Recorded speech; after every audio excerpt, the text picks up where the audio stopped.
Yes, we are live now. Hello friends, this is Himanshi and welcome to Let's Learn. तो सभी को good evening, नमस्कार, राम राम, सत श्री अकाल, अस्सलाम वालेकुम, what you feel connected with. Start करेंगे आज का सेशन। कुछ 30 क्वेश्चंस का टेस्ट है। ऑफलाइन पेपर कैसा आता था आपके सामने इसी तरह से पेपर प्रस्तुत होगा। 2018 का ये पेपर है। पेपर 1 हम कर रहे हैं। पेपर 2 के लिए भी उतना ही इक्वली हेल्पफुल होगा क्योंकि सिलेबस आपका सेम ही है। सेम पूल ऑफ क्वेश्चंस में से क्वेश्चंस जो है डाले जाते हैं, चाहे वो पेपर 1 हो चाहे वो पेपर 2 हो।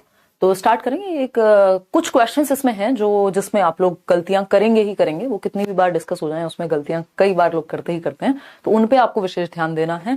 पहला क्वेश्चन आपके सामने है, पोल भी आपके सामने है, जवाब देते जाएंगे टेस्ट की तरह इसको लेके, और हम साथ साथ समझते भी चलेंगे। वीक में अब कम से कम एक दिन एक ऑफलाइन पेपर करना थोड़ा सा जरूरी हो गया, ताकि आपका जो दिमाग है वो सेट हो जाए कि आपको पता है एक तरफ हिंदी मिलती है ऑफलाइन में, एक तरफ इंग्लिश मिलती है। थोड़ा वो पेपर वाला स्ट्रेस आए पढ़ने का, है ना। चाइल्ड डेवलपमेंट एंड पेडागोजी के क्वेश्चंस हैं, और आपके सामने जो क्वेश्चन है वो आ चुका है पूरे ऑप्शंस के साथ। क्वेश्चन नंबर 1 क्या कहता है? आपको मोस्ट अप्रोप्रिएट या करेक्ट क्वेश्चन ऑप्शन को चूज करना है। क्या है क्वेश्चन में दिया हुआ? क्वेश्चन नंबर 1 कहता है, which one of the following statements is true about the role of heredity and environment, यानी कि आनुवांशिकता और पर्यावरण की भूमिका के बारे में निम्नलिखित में से कौन सा कथन सत्य है, यानी सही क्या है जब हम बात आनुवांशिकता और वातावरण की कर रहे हैं। इसमें 1 2 3 4 देना, पेपर में 1 2 3 4 ही आते हैं, है ना। जब हम नॉर्मल क्वेश्चन करा रहे होते हैं तब ABCD। तो 82% लोग ए ऑप्शन ही कह रहे हैं, यानी फर्स्ट ऑप्शन कह रहे हैं। बहुत ही जल्दी आपने सही जवाब दे दिया। इससे पता लग रहा है कि प्रैक्टिस आपकी चल रही है ना। तो आनुवांशिकता और वातावरण। आनुवांशिकता क्या है? हमारे जीन्स हैं। वातावरण जो भी जीन्स को छोड़ के जो भी हमें चारों ओर से घेरे हुए है, ये आपको पता ही है, जिसमें समाज भी आ जाएगा, जिसमें आपका जो पेड़ पौधे हैं वो भी आ जाएंगे, यानी भौतिक और क्या कहेंगे दूसरा आपका भौतिक और सामाजिक कह लीजिए वातावरण, है ना। फिजिकल और पॉलिटिकल एनवायरनमेंट दोनों आ जाएंगे इसमें। तो अगर हम बात करते हैं पहले ऑप्शन की, तो ये कहता है certain aspects of development are influenced more by heredity and others more by environment, यानी विकास के कुछ पहलू आनुवांशिकता और कुछ अन्य पर्यावरण से अधिक प्रभावित होते हैं। यानी जो डेवलपमेंट है उसके कुछ एस्पेक्ट्स हैं, जैसे आपकी आंखों का रंग, वो आपकी हेरिडिटी से, आपकी आनुवांशिकता से ज्यादा प्रभावित है। कोई और दूसरी चीज उसमें पर्यावरण का कोई खास रोल है नहीं, ठीक है ना। अगर हम बात करते हैं किस चीज की, दूसरे पॉइंट की, ये पेपर में भी कटा हुआ है ये जो पेज है, बट पेज कट रहा है लेकिन चीजें क्लियर होंगी, है ना। पूरा क्वेश्चन लिखा हुआ है वहां पे।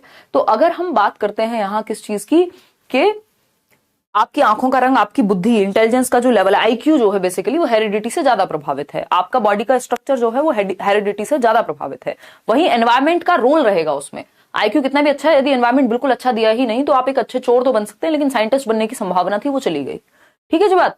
तो अगर हम बात करते हैं यहां, तो कुछ जो पहलू होते हैं आनुवांशिकता से ज्यादा प्रभावित होते हैं, और कुछ पहलू आपके एनवायरमेंट से ज्यादा प्रभावित होते हैं। भाई कोई व्यक्ति होगा कि भाई हाइट मेरी जो है ज्यादा नहीं बढ़ी, उसका रीजन क्या हो सकता है? आपने अच्छा खाया, अच्छा एनवायरमेंट मिला, लेकिन जो जीन्स थे, जो हेरिडिटी से जो पहलू मिला था, वो कम हाइट थी माँ बाप की या वॉटेवर। तो उस केस में क्या हुआ, कुछ एस्पेक्ट हेरिडिटी से, कुछ एस्पेक्ट एनवायरमेंट से ज्यादा प्रभावित होते हैं। अगर आपको ट्रेनिंग करवानी है किसी चीज की, तो अगर एनवायरमेंट ही नहीं मिला तो कहां से साइकिल चलाना सीख लोगे? तो इसमें हेरिडिटी क्या करे? तो दोनों ही पहलुओं में दोनों ही चीजें महत्वपूर्ण है, लेकिन कुछ पहलुओं में हेरिडिटी ज्यादा महत्वपूर्ण होती है, कुछ में एनवायरमेंट ज्यादा महत्वपूर्ण होता है। A child's ability to learn and perform is completely decided by the genes. ये कहना एकदम गलत होगा कि सीखने और प्रदर्शन करने की जो क्षमता है बच्चे के जीन्स द्वारा ही निर्धारित होती है। तो आप देखते हैं सचिन तेंदुलकर के जो सन हैं, उनको इतने टाइम से प्रैक्टिस कराई जा रही है, या वो करते हैं, या कोई भी व्यक्ति है जो भी प्रैक्टिस कर रहा है, तो ऐसा थोड़ी कोई अच्छा प्लेयर है, मान लीजिए फॉर एग्जांपल विराट कोहली, या फिर हम साइना नेहवाल को ले लें, किसी को भी उठा लें, तो वो लोग क्या प्रैक्टिस नहीं कर रहे हैं? फिर तो इनको एनवायरमेंट बस जीन्स में ही है सारी क्षमता किसी चीज को सीखने की और परफॉर्म करने की। अगर ये मान लिया जाए तो फिर तो प्रैक्टिस की जरूरत ही नहीं है। तो ये बात क्या हो गई? गलत हो गई, ठीक। फिर है C option, good care and a nutritious diet can fight off any disorder a child is born with, यानी अच्छी देखभाल और पौष्टिक आहार बच्चे के किसी भी जन्मजात विकार को दूर कर सकता है। हम बात करते हैं सेरेब्रल पाल्सी की, हम बात करते हैं स्टीफन हॉकिंग, एक नाम मुझे याद आ रहा है ना, या फिर हेलन केलर की बायोग्राफी मांगती रहती है निशा, तो वो भी देख नहीं सकती थी। तो ऐसा थोड़ी है कि न्यूट्रिशन से ये सारी प्रॉब्लम, जिनको जन्मजात अगर कोई डिसऑर्डर है तो वो ठीक हो जाएगा। भाई कुछ चीजें ऐसी होती हैं जो परमानेंट कंडीशन है, वो ठीक नहीं होगी, तो ये गलत हो गया। Environment plays a significant role only in the child's language development, यानी एनवायरमेंट का जो रोल है वो सिर्फ भाषा के विकास में है। क्यों भाई? हमारे शारीरिक विकास में भी है, हमारे सामाजिक विकास में भी है, वो हमारे इमोशनल डेवलपमेंट में भी है। तो विकास के सभी पक्षों में है, विकास के हर एक पहलू में एनवायरमेंट भी रोल प्ले करेगा और वातावरण भी। तो पहला ही ऑप्शन सही था कि कुछ पहलुओं में एनवायरमेंट ज्यादा महत्वपूर्ण हो जाता है और कुछ में हेरिडिटी आपकी। क्वेश्चन नंबर 2 देखिएगा, which one of the following statements can not be attributed to Piaget's theory. इस क्वेश्चन में 90% लोग गलत जवाब देते हैं। निम्नलिखित में से कौन सा कथन पियाजे के सिद्धांत के अनुसार कहा नहीं जा सकता? यानी कई लोग तो ये भी मान लेंगे इसमें कि आंसर की ही गलत है, ये वैसा सा सवाल है। ठीक, तो देखिए 66% लोग जो हैं यहाँ पे भी अब गलत जवाब दे चुके हैं। और सही जवाब देने वाले कितने लोग हैं? भगवान की दुआ से इतनी बार ये क्वेश्चन हम कर चुके हैं कि अब 27% लोग हैं जो सही जवाब दे पा रहे हैं, है ना। तो अब 41 हो गए हैं वो बढ़ करके, क्योंकि धीरे धीरे आपको समझ आ रहा है। पहले क्वेश्चन को पढ़ लेना है ना। तो निम्नलिखित में से कौन सा कथन पियाजे के सिद्धांत के अनुसार नहीं कहा जा सकता, यानी सही नहीं है? पहला ऑप्शन है development occurs in qualitative stages. अच्छा, ये तो वो सवाल ही नहीं है जिसकी मैं बात कर रही थी, इसके बाद आएगा वो क्वेश्चन। इसमें भी इतनी गलती की है, कमाल कर दिया यार, ये तो लड्डू क्वेश्चन था, है। देखिएगा, development occurs in qualitative stages, यानी विकास गुणात्मक चरणों में होता है, स्टेजेस में होता है भाई। और आपका जो क्वालिटी ऑफ थॉट है, समझना सीखना है, वो अलग अलग स्टेज में, sensory pre operational, sensory motor pre operational, concrete operational और फॉर्मल ऑपरेशनल, SPCF, ये 4 स्टेजेस हैं। बात सही है। संज्ञानात्मक विकास, बौद्धिक विकास होगा, मेंटल डेवलपमेंट या इंटेलेक्चुअल डेवलपमेंट भी कह देते हैं इसको, ये भी 2 नाम है।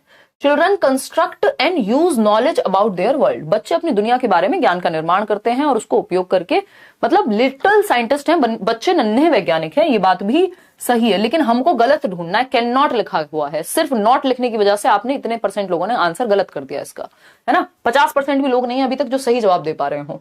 Learning takes place through constant practice.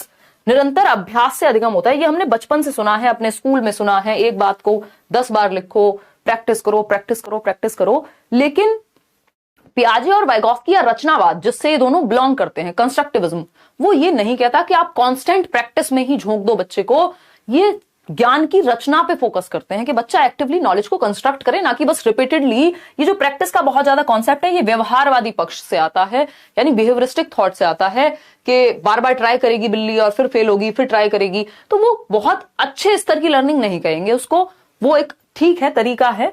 तो ये पियाजे बिल्कुल नहीं कहेंगे, ना ये वाइगॉफ्स्की कहेंगे कि अंतहीन प्रैक्टिस कराते जाओ, जस्ट समझ में ठीक हुई नहीं है, समझ ठीक नहीं हुई, कॉन्सेप्ट ठीक नहीं है बच्चे का, और बस प्रैक्टिस चल रही है बार बार, तो वो रटंत विद्या हो जाएगी एक टाइम पे जाकर के। डी ऑप्शन है children act on their environment. बच्चे अपने एनवायरमेंट में क्रिया करते हैं, ये बात सही है। तो गलत सिर्फ सी ऑप्शन है कि निरंतर अभ्यास से अधिगम होता है। तो कुछ चीजों में ये चीज वर्क करती है, बट पियाजे ऐसा नहीं मानते कि निरंतर अभ्यास कराओ, बार बार रिपीटेड प्रैक्टिस कराओ। इस क्वेश्चन को अब देखना कितने लोग गलत करेंगे। क्वेश्चन नंबर 3, ये चैलेंज है आपके लिए कि इसमें आप गलती करने ही वाले हैं, ठीक है ना। क्वेश्चन नंबर 3 है, which one of the following is not अ, क्या हो गया, पोल नहीं हट रहा, ये कुछ तो समस्या आजकल चल रही है। 1 मिनट रुको, मैं देखती हूँ, यहां से रिफ्रेश कर दो एक बार वो विंडो ना, पेज जो है रिफ्रेश कर दो ऊपर से, पता है ना रिफ्रेश। मेरा लैपटॉप इनको एलियन लगता है। देखिएगा एक बार क्वेश्चन नंबर 3 देखिएगा, आज निशा हमारे साथ है। क्वेश्चन नंबर 3 देखिएगा, which one of the following is not a limitation of the pre operational thought. 2 से 7 वर्ष की उम्र जिसको प्री ऑपरेशनल या पूर्व संक्रियात्मक अवस्था कहते हैं पियाजे की थियरी में, उसकी कौन सी एक लिमिटेशन या सीमा नहीं है। एक तो लिमिटेशन पूछ लिया, ऊपर से ये भी पूछ लिया नहीं है। अब ये इतना घुमावदार क्वेश्चन हो गया कई लोगों के लिए कि ये मुश्किल बन गया क्वेश्चन, ये जेन्युइनली मुश्किल क्वेश्चन है, इसमें गड़बड़ बहुत होती है ना। सीटेट सर्टिफिकेट में पर्सनल डिटेल सही है, 2022 दिसंबर में सीटेट पास किया है, उस टाइम डीएड फर्स्ट ईयर में थे, और सीटेट फॉर्म में अपियरिंग 2022 भरा। प्रॉब्लम कोई दिक्कत नहीं है, इससे कोई फर्क नहीं पड़ रहा हबीब, मजे करो, ठीक, तैयारी करो। मतलब 28% लोग ए ऑप्शन कह रहे हैं, जो कि एकदम गलत जवाब है ना। ताली बजाइए, खुश हो जाइए, मजे उड़ाइए। सबने अब इसमें क्या किया है, 20-20% लोग अलग अलग जवाब दे रहे हैं। मतलब ये ऐसा हो गया है कि 4 ऑप्शन सबने बराबर बराबर चूज कर लिए, अक्कड़ बक्कड़ बम्बे वो, या जो मन किया जिसका वो चूज कर लिया उसने, है ना। तो यहाँ पे जो जवाब है वो सिर्फ 21% लोग सही दे रहे हैं, जो है बी ऑप्शन। समझते हैं क्यों है बी ऑप्शन, ठीक। पूछा है सीमा नहीं है, यानी रुकावट नहीं है, लिमिटेशन नहीं है, प्रॉब्लम नहीं है, किसकी, प्री ऑपरेशनल स्टेज की। टेंडेंसी टू कॉन्सेंट्रेट, ये पढ़ने में सुंदर लगता है, मन भी करता है इसका। पहली बार जब मैंने क्वेश्चन देखा था मुझे भी यही सुंदर सा लग रहा था, कई साल पहले की बात हो गई, 2018 में आया था जब। ध्यान केंद्रित करने की प्रवृत्ति, यानी ध्यान केंद्रित करना तो अच्छी बात होती है, लेकिन प्याजे के बारे में बात चल रही है। तो ये ध्यान केंद्रित करना, टेंडेंसी टू कॉन्सेंट्रेट, क्या कहलाता है? सेंट्रेशन कहलाता है, केंद्रीकरण जिसको हम कहते हैं। क्या है ये? सेंट्रेशन है, ठीक है ना, केंद्रीकरण, के बच्चे का पूरा ध्यान किसी भी चीज के एक ही पक्ष पे पूरा टिक गया है या आधारित है। जैसे अगर मैं इस पेन को देखूं तो बस इसके रंग पे ध्यान है, इसकी शेप कैसी है, इसका काम क्या है, वो सब भूल गई हूं मैं, बस मुझे एक ही पक्ष पे सारा ध्यान केंद्रित है। वो जो पियाजे का माउंटेन वाला एक्सपेरिमेंट है कि जब बच्चे को इधर बैठाते हैं हम और कहते हैं बेटा माउंटेन का कौन सा भाग दिख रहा है, और दूसरा बच्चा इधर बैठा हुआ है, तो हम कहें कि सीमा को क्या दिख रहा होगा। ये हमने रीमा से पूछा कि सीमा को क्या दिख रहा होगा। रीमा वही बताती है जो इसको खुद दिख रहा है। मतलब एक ही चीज पे फोकस्ड है ध्यान, दूसरे पक्ष को देख ही नहीं पाते आप किसी समस्या के या समान के। तो ये क्या हुई? ये एक लिमिटेशन बन गई, है ना। ये प्री ऑपरेशनल स्टेज की एक लिमिटेशन है कि बच्चे का सारा ध्यान एक ही पक्ष पे केंद्रित है। वो ये नहीं देख पाता कि भाई जो बर्तन की हाइट है वो ज्यादा है, बल्कि दूसरे बर्तन की चौड़ाई ज्यादा है। उसका सारा ध्यान बस हाइट पे है कि नहीं, जो लंबा बर्तन है उसमें ज्यादा आएगा, जो चौड़ा बर्तन है उसमें कम आएगा, है ना। जैसे 5 सिक्के 2 रुपए के ज्यादा लगेंगे, बल्कि एक 10 रुपए का नोट कम लग सकता है। इसका मतलब सारा ध्यान किस पे है? नंबर्स पे है, एक ही पक्ष पे है किसी चीज के। इसकी वजह से फिर रिवर्सिबिलिटी में दिक्कत होती है, इसकी वजह से फिर कंजर्वेशन में दिक्कत होती है, ठीक। तो development of the symbolic thought is the only right answer. कि सिर्फ और सिर्फ अगर आप देखेंगे पूरे प्री ऑपरेशनल थॉट में या प्री ऑपरेशनल स्टेज में एक ही चीज है जो पॉजिटिव है। वो क्या है? जो पॉजिटिव का मतलब क्या है? जो लिमिटेशन नहीं है, जो बच्चे का दिमाग जिसमें सही चलने लग गया, प्रतीकात्मक विचार का विकास, यानी बच्चा प्रतीकों के माध्यम से सीखने लग गया, सिंबॉलिक थॉट आ गया। अब वो लैंग्वेज के माध्यम से, उसको पता है ए फॉर एप्पल होता है, ये क्या है? सिंबॉलिक थॉट है, ठीक है ना। वो हैरी पॉटर की झाड़ू को, नॉर्मल झाड़ू को हैरी पॉटर का वो उड़ने वाला वाहन समझ सकता है, ठीक है ना। तो ये क्या हुआ? ये हुआ आपका सिंबॉलिक थॉट, सिंबल्स के माध्यम से सीखना। रेड लाइट पे रुकना होता है, येलो मतलब रेड लाइट पे रुकना होता है, येलो पे वेट करना होता है, ग्रीन पे चलना होता है, ये क्या? सिंबल्स हैं। तो वो सिंबल्स के माध्यम से या लैंग्वेज के माध्यम से सीखना सीख गया, ये एक लिमिटेशन नहीं है। यही पूछा था ना हमसे कि सीमा क्या नहीं है, तो सीमा सिंबॉलिक थॉट का जन्म लेना सीमा नहीं है, बल्कि ये क्या है? एक प्रिविलेज है, ये एक एबिलिटी है, ये एक कैरेक्टरिस्टिक है, ये एक अच्छी बात है कि बच्चा सिंबल्स के माध्यम से सीख सकता है। वहीं ईगो सेंट्रिज्म, अहम केंद्रिता, यानी बच्चा सेल्फ सेंटर्ड है, उसका सारा जो फोकस है वो खुद पे सेंटर्ड है, वो दूसरे के पक्ष को नहीं समझ पाता। पिताजी ऑफिस से आए हैं, कोई टेंशन हो सकती है, उसको कुछ नहीं पड़ी, उसने कहा था चॉकलेट लेके आनी थी, कैसे नहीं लेकर के आए, यानी वो दूसरे के पक्ष को नहीं देख पाता। कहां? ईगो सेंट्रिक में। उसको लगता है जो कार्टून मेरा फेवरेट है वो मेरी मम्मी का भी होना चाहिए, वो मेरे पापा का भी होना चाहिए। आप बच्चे के फेवरेट कैरेक्टर को, चाहे वो एक्ट्रेस हो, चाहे वो कार्टून देखता हो, है ना, अगर आपने किसी भी उसकी फेवरेट चीज को खराब कहा तो वो रोने भी लग जाएगा, आपसे लड़ भी लेगा। क्यों? क्योंकि उसको लगता है जो मुझे पसंद है वो पूरी दुनिया को होना चाहिए। ऐसा कैसे हो सकता है कि मेरे विचार के अलावा भी कुछ एग्जिस्ट करे, है ना। दुनिया पूरी सेंटर्ड है उसकी खुद के अराउंड, इसीलिए ईगो सेंट्रिक कह रहे हैं हम उसको, अहम केंद्रित है, वो सेल्फ सेंटर्ड है। तो ये भी लिमिटेशन है, ये कोई अच्छी बात थोड़ी है। फिर आप दुनिया में किसी के पक्ष को देख ही नहीं पाएंगे, सब अपना अपना ही पक्ष देखेंगे और जैसे लड़ाइयां हो रही हैं वैसे होती रहेंगी, है ना। इरिवर्सिबिलिटी क्या है? यानी वो अनुत्क्रमणीयता है, मतलब पलट के नहीं देख पाता। भाई 2 4 जा 8 होते हैं तो 4 2 जा भी 8 होंगे। हालांकि ये बहुत आसान जवाब मैंने आपको दिया है, मतलब आसान एग्जांपल दिया है, लेकिन ऐसे बहुत सारे कि स्कूल से घर का रास्ता और घर से स्कूल का रास्ता। फॉर एग्जाम्पल अगर आप देखेंगे, जो लोग कार चलाना सीखते हैं तो जब जो नॉर्मल ड्राइव मोड कह लीजिए आप उसको, या फिर पहला दूसरा गियर जिसमें गाड़ी को आगे जाना है, वो आसानी से हम सीख लेते हैं, लेकिन रिवर्स में दिक्कत होती है। तो इरिवर्सिबिलिटी क्या है? थॉट को रिवर्स करके देखना कि पानी बर्फ बन सकता है और बर्फ पानी बन सकती है। ये क्या है? इरिवर्सिबिलिटी की वजह से हो रहा है कि बच्चा ये सोच नहीं पा रहा है, मेंटल एक्शंस को रिवर्स नहीं कर पा रहा दिमाग में। तो ये भी एक लिमिटेशन है। तो भाई ये भी लिमिटेशन है, यानी सीमा है, ये भी लिमिटेशन है कि वो इरिवर्सिबिलिटी है। एक ही चीज पे ध्यान केंद्रित है, इस चक्कर में बहुत सारी चीजें समझ नहीं पाएगा। सिर्फ एक ही चीज है जो लिमिटेशन नहीं है, जो कैरेक्टरिस्टिक है, जो विशेषता है इस स्टेज की, वो है आपका प्रतीकात्मक विचार या development of the symbolic thought. बात सही है या नहीं है? तो B option is the right answer. Hopefully आज ये बात आपको क्लियर हो गई होगी। ये डिसेंट्रेशन नहीं है, ये टेंडेंसी टू कॉन्सेंट्रेट है। इसका मतलब एक ही चीज पे ध्यान आधारित है, तो वो गड़बड़ मामला है, क्योंकि फिर बाकी पक्ष नहीं समझ पाएगा किसी समस्या के। पेपर 2 के लिए बोल रहा है कोई, पेपर 2 करा दूंगी नेक्स्ट टाइम जब हम 2019 का सेट करेंगे, तो मैं आपको पेपर 2 का सेट करा दूंगी। कोई अंतर खास होता नहीं है, इसलिए मैं पेपर 1 लेके चल रही हूँ, क्योंकि ज्यादातर लोग पेपर 1 तो देते ही हैं। क्वेश्चन नंबर 4 देखिएगा, play has a significant role in development of young children for the following reasons except। अब ये एक्सेप्ट लिखा हो, नॉट लिखा हो, लीस्ट लिखा हो, ऐसे क्वेश्चंस पे ध्यान थोड़ा ज्यादा देना होता है, नहीं तो गलती होने की संभावना बढ़ जाती है। तो अगर हम बात करते हैं डैश के अलावा निम्नलिखित कारणों से खेल युवा बच्चों के विकास में एक महत्वपूर्ण भूमिका निभाता है, किसके अलावा, मतलब कौन सा एक खेल के बारे में सही कथन नहीं है। अगर पढ़ के नहीं समझ पाएंगे हम क्वेश्चन को तो हमारी हालत खराब हो जाएगी और हमारे नंबर डूब जाएंगे, ठीक है ना। I clear PS TET because of you, got 27 इन CDP। बहुत बढ़िया जतिंदर, बहुत अच्छा लगता है आप देश भर में अलग अलग एग्जाम्स क्लियर करते हैं, आप जवाब दे दीजिए इसी बात पे, है ना। थर्ड ऑप्शन 48% लोग कह रहे हैं, जो गलत है, एक्सेप्ट कि बच्चों के बारे में या बच्चे प्ले के बारे में कौन सी बात नेगेटिव है, एक्सेप्ट पूछा है। इसके अलावा दे gain mastery over their body, भाई जब खेलेंगे तो शरीर पे उनका कंट्रोल आएगा, उछलेंगे कूदेंगे, बॉडी का बैलेंस बनाना सीखेंगे, तो ये बात तो सही है, पॉजिटिव है। और जो सही है वो हमें चाहिए नहीं, क्योंकि हमें एक्सेप्ट या अलावा पूछा है या नॉट लिखा है एक तरह से क्वेश्चन में।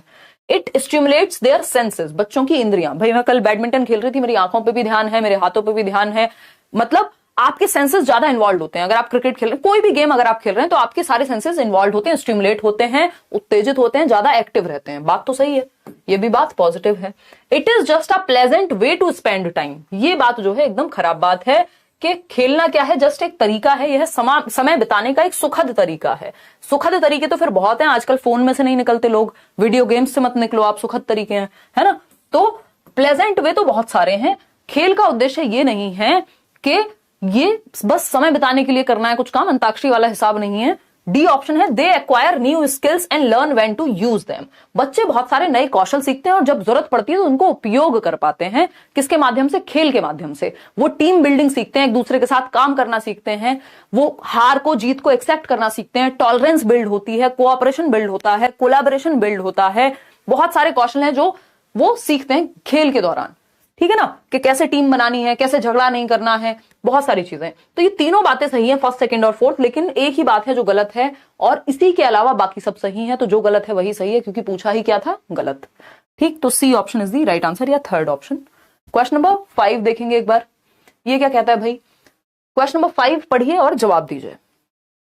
क्वेश्चन नंबर 5 पढ़िए, जवाब दीजिए। Which one of the following questions invites children to think critically, भाई क्रिटिकल थिंकिंग पे हम जोर दे रहे हैं, समालोचनात्मक चिंतन, गंभीर रूप से सोचना कह लीजिए आप इसको। अब ये गंभीर सोच क्या है, गंभीर सोच से यहां तात्पर्य है कि बच्चा जो भी इंफॉर्मेशन उसके पास है किसी चीज के बारे में, जो भी डेटा, जो भी फैक्ट्स, तथ्य उसके पास है, उन पर सोच पाए हर एक पक्ष से। जस्ट मान ना ले कि बेटा अंगूठियां पहनने से पेपर एकदम बढ़िया जाता है, चाहे पढ़ो चाहे मत पढ़ो।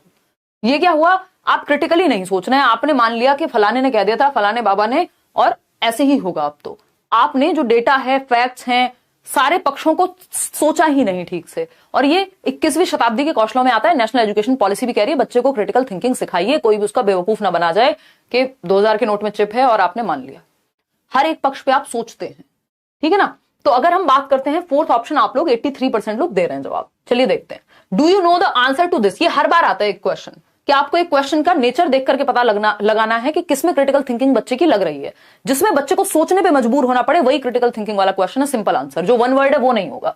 Do you know the answer to this, अब इसमें तो यस और नो आ जाएगा, और सिर्फ सिंगल यस और नो वाले क्वेश्चन क्रिटिकल थिंकिंग नहीं जगाएंगे। क्रिटिकली सोचने में तो दिमाग पे जोर पड़ना चाहिए बच्चे के। What is the right answer, अब राइट आंसर या तो वो बता देगा। Can you think of a similar situation, अब सिमिलर सिचुएशन में भी कितने ही ऑप्शन है उसके पास, कितना ही गहन विचार कर लेगा वो, ठीक है ना। तो अगर हम देखें फोर्थ ऑप्शन को, what are the different ways in which we can solve this, विभिन्न तरीकों से हम इसे कैसे हल कर सकते हैं। कोई भी समस्या हो सकती है कि भाई आजकल दिल्ली में पानी भरा हुआ है, झीलों का शहर बन गया है, वो रील आप देख रहे होंगे वायरल हो रही है। तो अगर हम देखें यहां व्हाट आर दी, हाँ थोड़ी बहुत रील तो हमें भी देखने का अधिकार होगा, है देखेगा। तो अगर हम बात करें यहां पर तो क्या है ये कि विभिन्न तरीकों से हम किसी चीज को कैसे सॉल्व कर सकते हैं, ठीक है ना। ये इसमें बच्चे की प्रताप क्या लगेगी, क्रिटिकल थिंकिंग लगेगी, क्योंकि उसको अलग अलग चीजों पे सोचना पड़ेगा कि बारिश का पानी ना भरे उसके लिए क्या क्या हो सकता है, पॉल्यूशन कम हो, इस पे वो विचार कर पाए। तो सबसे ज्यादा सोचना जो पड़ेगा, बच्चे का दिमाग सबसे ज्यादा एक्टिव वो डी ऑप्शन में होगा। आगे बढ़ेंगे क्वेश्चन नंबर 6 पर, और आप देंगे जवाब। हिंदी वालों से कोई समस्या नहीं है भाई, लेकिन ये अंग्रेजी वाले कहां जाएंगे बेचारे, है ना। देखिए एक बार question number 6। Question number 6, which one of the following options best describes progressive education. यानी निम्नलिखित में से कौन सा विकल्प प्रगतिशील शिक्षा का सबसे अच्छा वर्णन करता है। आज ही हम बैच में पढ़ रहे थे प्रगतिशील शिक्षा, John Dewey, lab schools, university elementary schools Chicago में खोले उन्होंने, है ना। प्रोग्रेसिव एजुकेशन को कौन अच्छे तरीके से, कौन सा एक ऑप्शन है जो एक्सप्लेन करता है। पहला ऑप्शन है लर्निंग बाय डूइंग यानी करके सीखना, प्रोजेक्ट मेथड यानी परियोजना विधि, कोऑपरेटिव लर्निंग यानी सहयोग से सीखना। ये तीनों लिखवाए थे, बिल्कुल लिखवाए थे, याद आ रहा होगा आप लोगों को, है ना। जो लोग बैच में हैं याद आ रहा है या नहीं आ रहा है? लिखवाए थे, देखो ये सब लिखवाया हुआ है, सब कुछ लिखवाया हुआ है अच्छे से, क्या होना चाहिए क्या नहीं होना चाहिए। इसमें प्रोग्रेसिव एजुकेशन में बेसिकली बच्चे को एक्टिव रखना है आपको, सिंपल बात है ना। आज ही का टॉपिक है। 96% लोग बिल्कुल सही जवाब दे रहे हैं कि ए ऑप्शन होगा, बच्चा एक्टिव है जहां, और बच्चा एक्टिव है इन तीनों ऑप्शन में करके सीखना। प्रोजेक्ट मेथड किसने दिया था? WH Kilpatrick, William heard Kilpatrick. बच्चे ग्रुप बना करके कोई एक समस्या का समाधान निकालते हैं। इसी पे बेस्ड है, किस पे? आपके प्रोग्रेसिव एजुकेशन पे, प्रैग्मेटिज्म पर। और दूसरा एक मेथड बताया था ह्यूरिस्टिक मेथड, H.E. आर्मस्ट्रांग का। कोऑपरेटिव लर्निंग यानी सहयोग से सीखना, बच्चे ग्रुप में सीख रहे हैं, प्रेजेंट लाइफ के लिए सीख रहे हैं, रियल लाइफ से जोड़ करके सीख रहे हैं, तो ये बात सही है। Thematic units, regular unit test, ranking, इसमें बच्चा कुछ एक्टिव नहीं है, बच्चे पे ठप्पा लगा रहे हैं हम। Personalised learning, ability grouping, labelling students, एकदम खराब बात है, एबिलिटी ग्रुपिंग भी हमें अवॉइड करनी होती है। प्रोजेक्ट मेथड ठीक था, ability grouping, again group ability based नहीं बनाने, फर्स्ट आने वाले बच्चों को एक साथ, बाकी को एक साथ, रैंकिंग, ये सब नेगेटिव वर्ड्स हैं। तो करके सीखना, परियोजना विधि और सहयोग से सीखना, ये बात आपकी प्रगतिशील शिक्षा या चाइल्ड सेंटर्ड एजुकेशन, बाल केंद्रित शिक्षा में होती है। बच्चे एक्टिव रहेंगे उन तीनों ही ऑप्शंस में। क्वेश्चन नंबर 7 देखिएगा और जवाब दीजिएगा। क्वेश्चन नंबर 7 है, which one of the following statements about progressive education explains education is life itself. प्रगतिशील शिक्षा के बारे में निम्नलिखित में से कौन सा कथन बताता है कि शिक्षा स्वयं ही जीवन है। यानी जॉन डुई ये कहते हैं कि एजुकेशन इज लाइफ इटसेल्फ, मतलब जो शिक्षा है वो जीवन है। शिक्षा आपकी नौकरी का एक आधार नहीं है कि बस नौकरी मिल जाए, डिग्री ले लें, ये कर लें। आप जीवन सीख रहे हैं जब आप शिक्षा ले रहे हैं तो। हालांकि इसके कई सारे एम्स होते हैं, नैरो एम्स होते हैं जिसमें आप नौकरी की बात करते हैं, रोजगार की बात करते हैं शिक्षित होने के साथ। ब्रॉड एम्स होते हैं जब आप अपने ज्ञान को बढ़ाने की बात कर रहे हैं या लाइफ को समझने की बात कर रहे हैं। तो एजुकेशन इज लाइफ इटसेल्फ का मतलब क्या है यहां पर प्रोग्रेसिव एजुकेशन जो मानती है? पहला ऑप्शन है school education should continue as long as possible. जीवन पर्यंत स्कूल में ही पढ़ाते रहे बच्चों को, तो माँ बाप बेचारे एक दिन तो स्वर्ग से धार ही जाएंगे और बच्चे पढ़ ही रहे हैं जीवन भर, तो अपना जीवन तो कैसे ही वो सस्टेन कर पाएंगे। तो ये तो तरीका नहीं है कि जितना मन करे 12 साल की एजुकेशन है स्कूल की तो उसको 14 कर दो, 16 कर दो, 24 कर दो, नहीं चलेगा। Schools are not required, children can learn from their life experiences. यानी एजुकेशन इज लाइफ इटसेल्फ है तो एक काम करो, स्कूल्स को हटा दो। तो ये भी बेवकूफी की बात हो जाएगी कि स्कूल्स को ही साइड कर दो। क्यों? क्योंकि स्कूल्स की आवश्यकता नहीं, क्योंकि एजुकेशन इज लाइफ इटसेल्फ। भाई जब लाइफ से सीख लेंगे एजुकेशन, लाइफ से ले लेंगे, तो ये भी नहीं है इसका जो सही मतलब है। जो आप लोग दे रहे हैं सही जवाब 65% लोग, वो एकदम सही दे रहे हैं कि education in schools should reflect the social and natural world. जो वो किताबों में पढ़ रहे हैं और जो दुनिया में है, जो उनके वास्तविक जीवन में है, वो उसका प्रतिबिंबन होना चाहिए। जो किताबों में वो पढ़ रहे हैं वो रियल दुनिया का प्रतिबिंब होना चाहिए या रिफ्लेक्ट करना चाहिए नेचुरल वर्ल्ड को, सोशल प्रॉब्लम्स को, प्रेजेंट लाइफ को, जहां पे बच्चा एक्टिवली सीख पाएगा, किसके बारे में, रियल लाइफ से जुड़ी हुई लर्निंग ले पाएगा, वास्तविक जीवन से जुड़ी हुई चीजें होनी चाहिए। लाइफ इटसेल्फ का मतलब यह है कि लाइफ और एजुकेशन बिल्कुल अलग अलग ना हो जाएं, कि बच्चे को समझ ही ना आए जो उसने पढ़ा है वो उसके जीवन में कहीं काम नहीं आता, जो जीवन में काम आता है वो उसने कहीं पढ़ा नहीं है। तो ये नहीं होना चाहिए कि प्रैक्टिकली कहीं आप उसको अप्लाई ही ना कर पाए। Life is the true educator, ये वाली फिलॉसफी नहीं झाड़नी है कि जीवन सच्चा शिक्षक है तो फिर क्या करें, एजुकेशन देनी बंद करते हैं। नहीं, जीवन से जुड़ी हुई एजुकेशन कहीं ना कहीं। तो C option is the right answer, या थर्ड ऑप्शन ही एकमात्र सही उत्तर यहां है। प्रेजेंट लाइफ के लिए सिखाना, ये ध्येय रहता है या गोल रहता है प्रोग्रेसिव एजुकेशन का, कि आज के वर्तमान जीवन के लिए शिक्षा देनी है आपको जो बच्चे की लाइफ में मदद कर सके, ऐसी एजुकेशन। क्वेश्चन नंबर 8 देखिए और दीजिए जवाब। क्वेश्चन नंबर 8 देख करके आंसर कीजिए और समझिए। अगर हम प्रीवियस ईयर क्वेश्चंस को अच्छे से समझ पा रहे हैं तो हमें कोई भी नहीं रोक सकता कि हम आने वाले क्वेश्चंस पे अटक जाएंगे। उसका रीजन है कि सिलेबस आपका एकदम सेम है, सिलेबस में रत्ती भर 2 रुपए का भी परिवर्तन नहीं है। ये बात आप लोग मेरे से बेहतर जानते हैं, अगर नहीं जानते हैं तो जान लीजिए।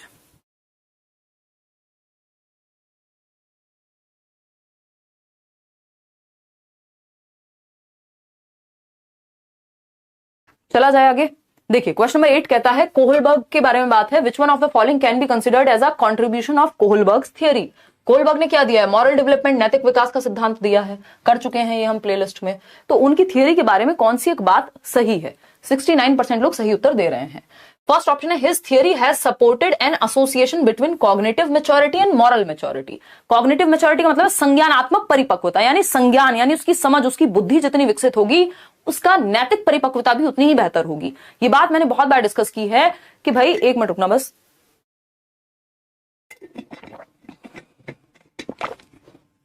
एक 15 साल के बच्चे के लिए, टीनेजर के लिए सही गलत अलग होगा। एक 25 साल की उम्र में जब आप होते हैं तो आपके लिए सही और गलत डिफरेंट होता है। उसका रीजन क्या है? आपका दिमाग मैच्योर हुआ है और उसी हिसाब से आपका सही और गलत यानी मॉरल मैच्योरिटी भी चेंज होती है आपकी, ठीक है ना। तो his theory has supported an association between cognitive maturity and moral maturity, क्योंकि ये थियरी पियाजे की कॉग्निटिव डेवलपमेंट, जो मॉरल डेवलपमेंट की थियरी थी, उस पर संबंधित है, उस पर आधारित है। तो ऑफकोर्स यहां पे जो एज के साथ जो मैच्योरिटी आ रही है बच्चे में, उसका फर्क पड़ेगा बच्चे के सही और गलत के डिसीजंस को लेने पर भी, ठीक है ना। हाँ, बहुत बढ़िया रश्मि सिंह, आग लगा दिया आपने, है ना। पढ़ लो यार, कास्ट पूछ रहे हो यहां खड़े होके, आ जाओ वापस।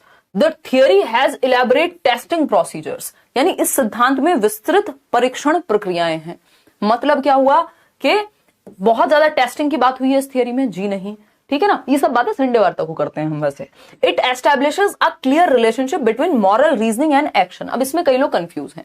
देखो, ये मॉरल रीजनिंग आती कहां से है? जो नैतिक तर्क है वो आता भी तो कॉग्निटिव मैच्योरिटी से ही है ना। अगर समझते हैं, 1 मिनट में समझेंगे, देखिएगा एक बार। अगर मैं बात करूं कॉग्निटिव मैच्योरिटी की, कॉग्निटिव मैच्योरिटी क्या है? एज के साथ आपका दिमाग बेहतर हो रहा है ना। आपकी सोचने, समझने, तर्क करने की क्षमता जो है वो बेहतर हो रही है। अब इस कॉग्निटिव मैच्योरिटी पे ही बेस्ड होती है आपकी मॉरल रीजनिंग या कॉग्निटिव रीजनिंग जो है।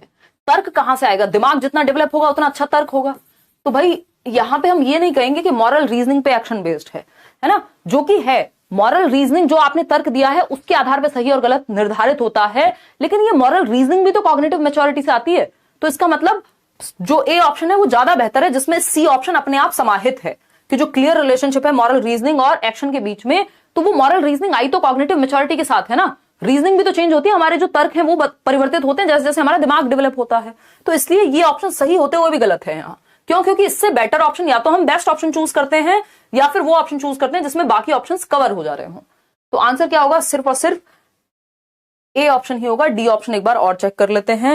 His belief is that children are moral philosophers. ऐसा कुछ नहीं कहा आपके कोहलबर्ग ने कि मॉरल फिलोसोफर्स हैं जो चिल्ड्रन हैं, तो ये बात भी यहां गलत हो गई। बस ए ऑप्शन यहां सही है। इसीलिए एज के साथ उन्होंने जो तर्क हैं वो बदलते हुए देखे हैं। अब क्वेश्चन है जोन ऑफ प्रॉक्सिमल डेवलपमेंट क्या है? ZPD।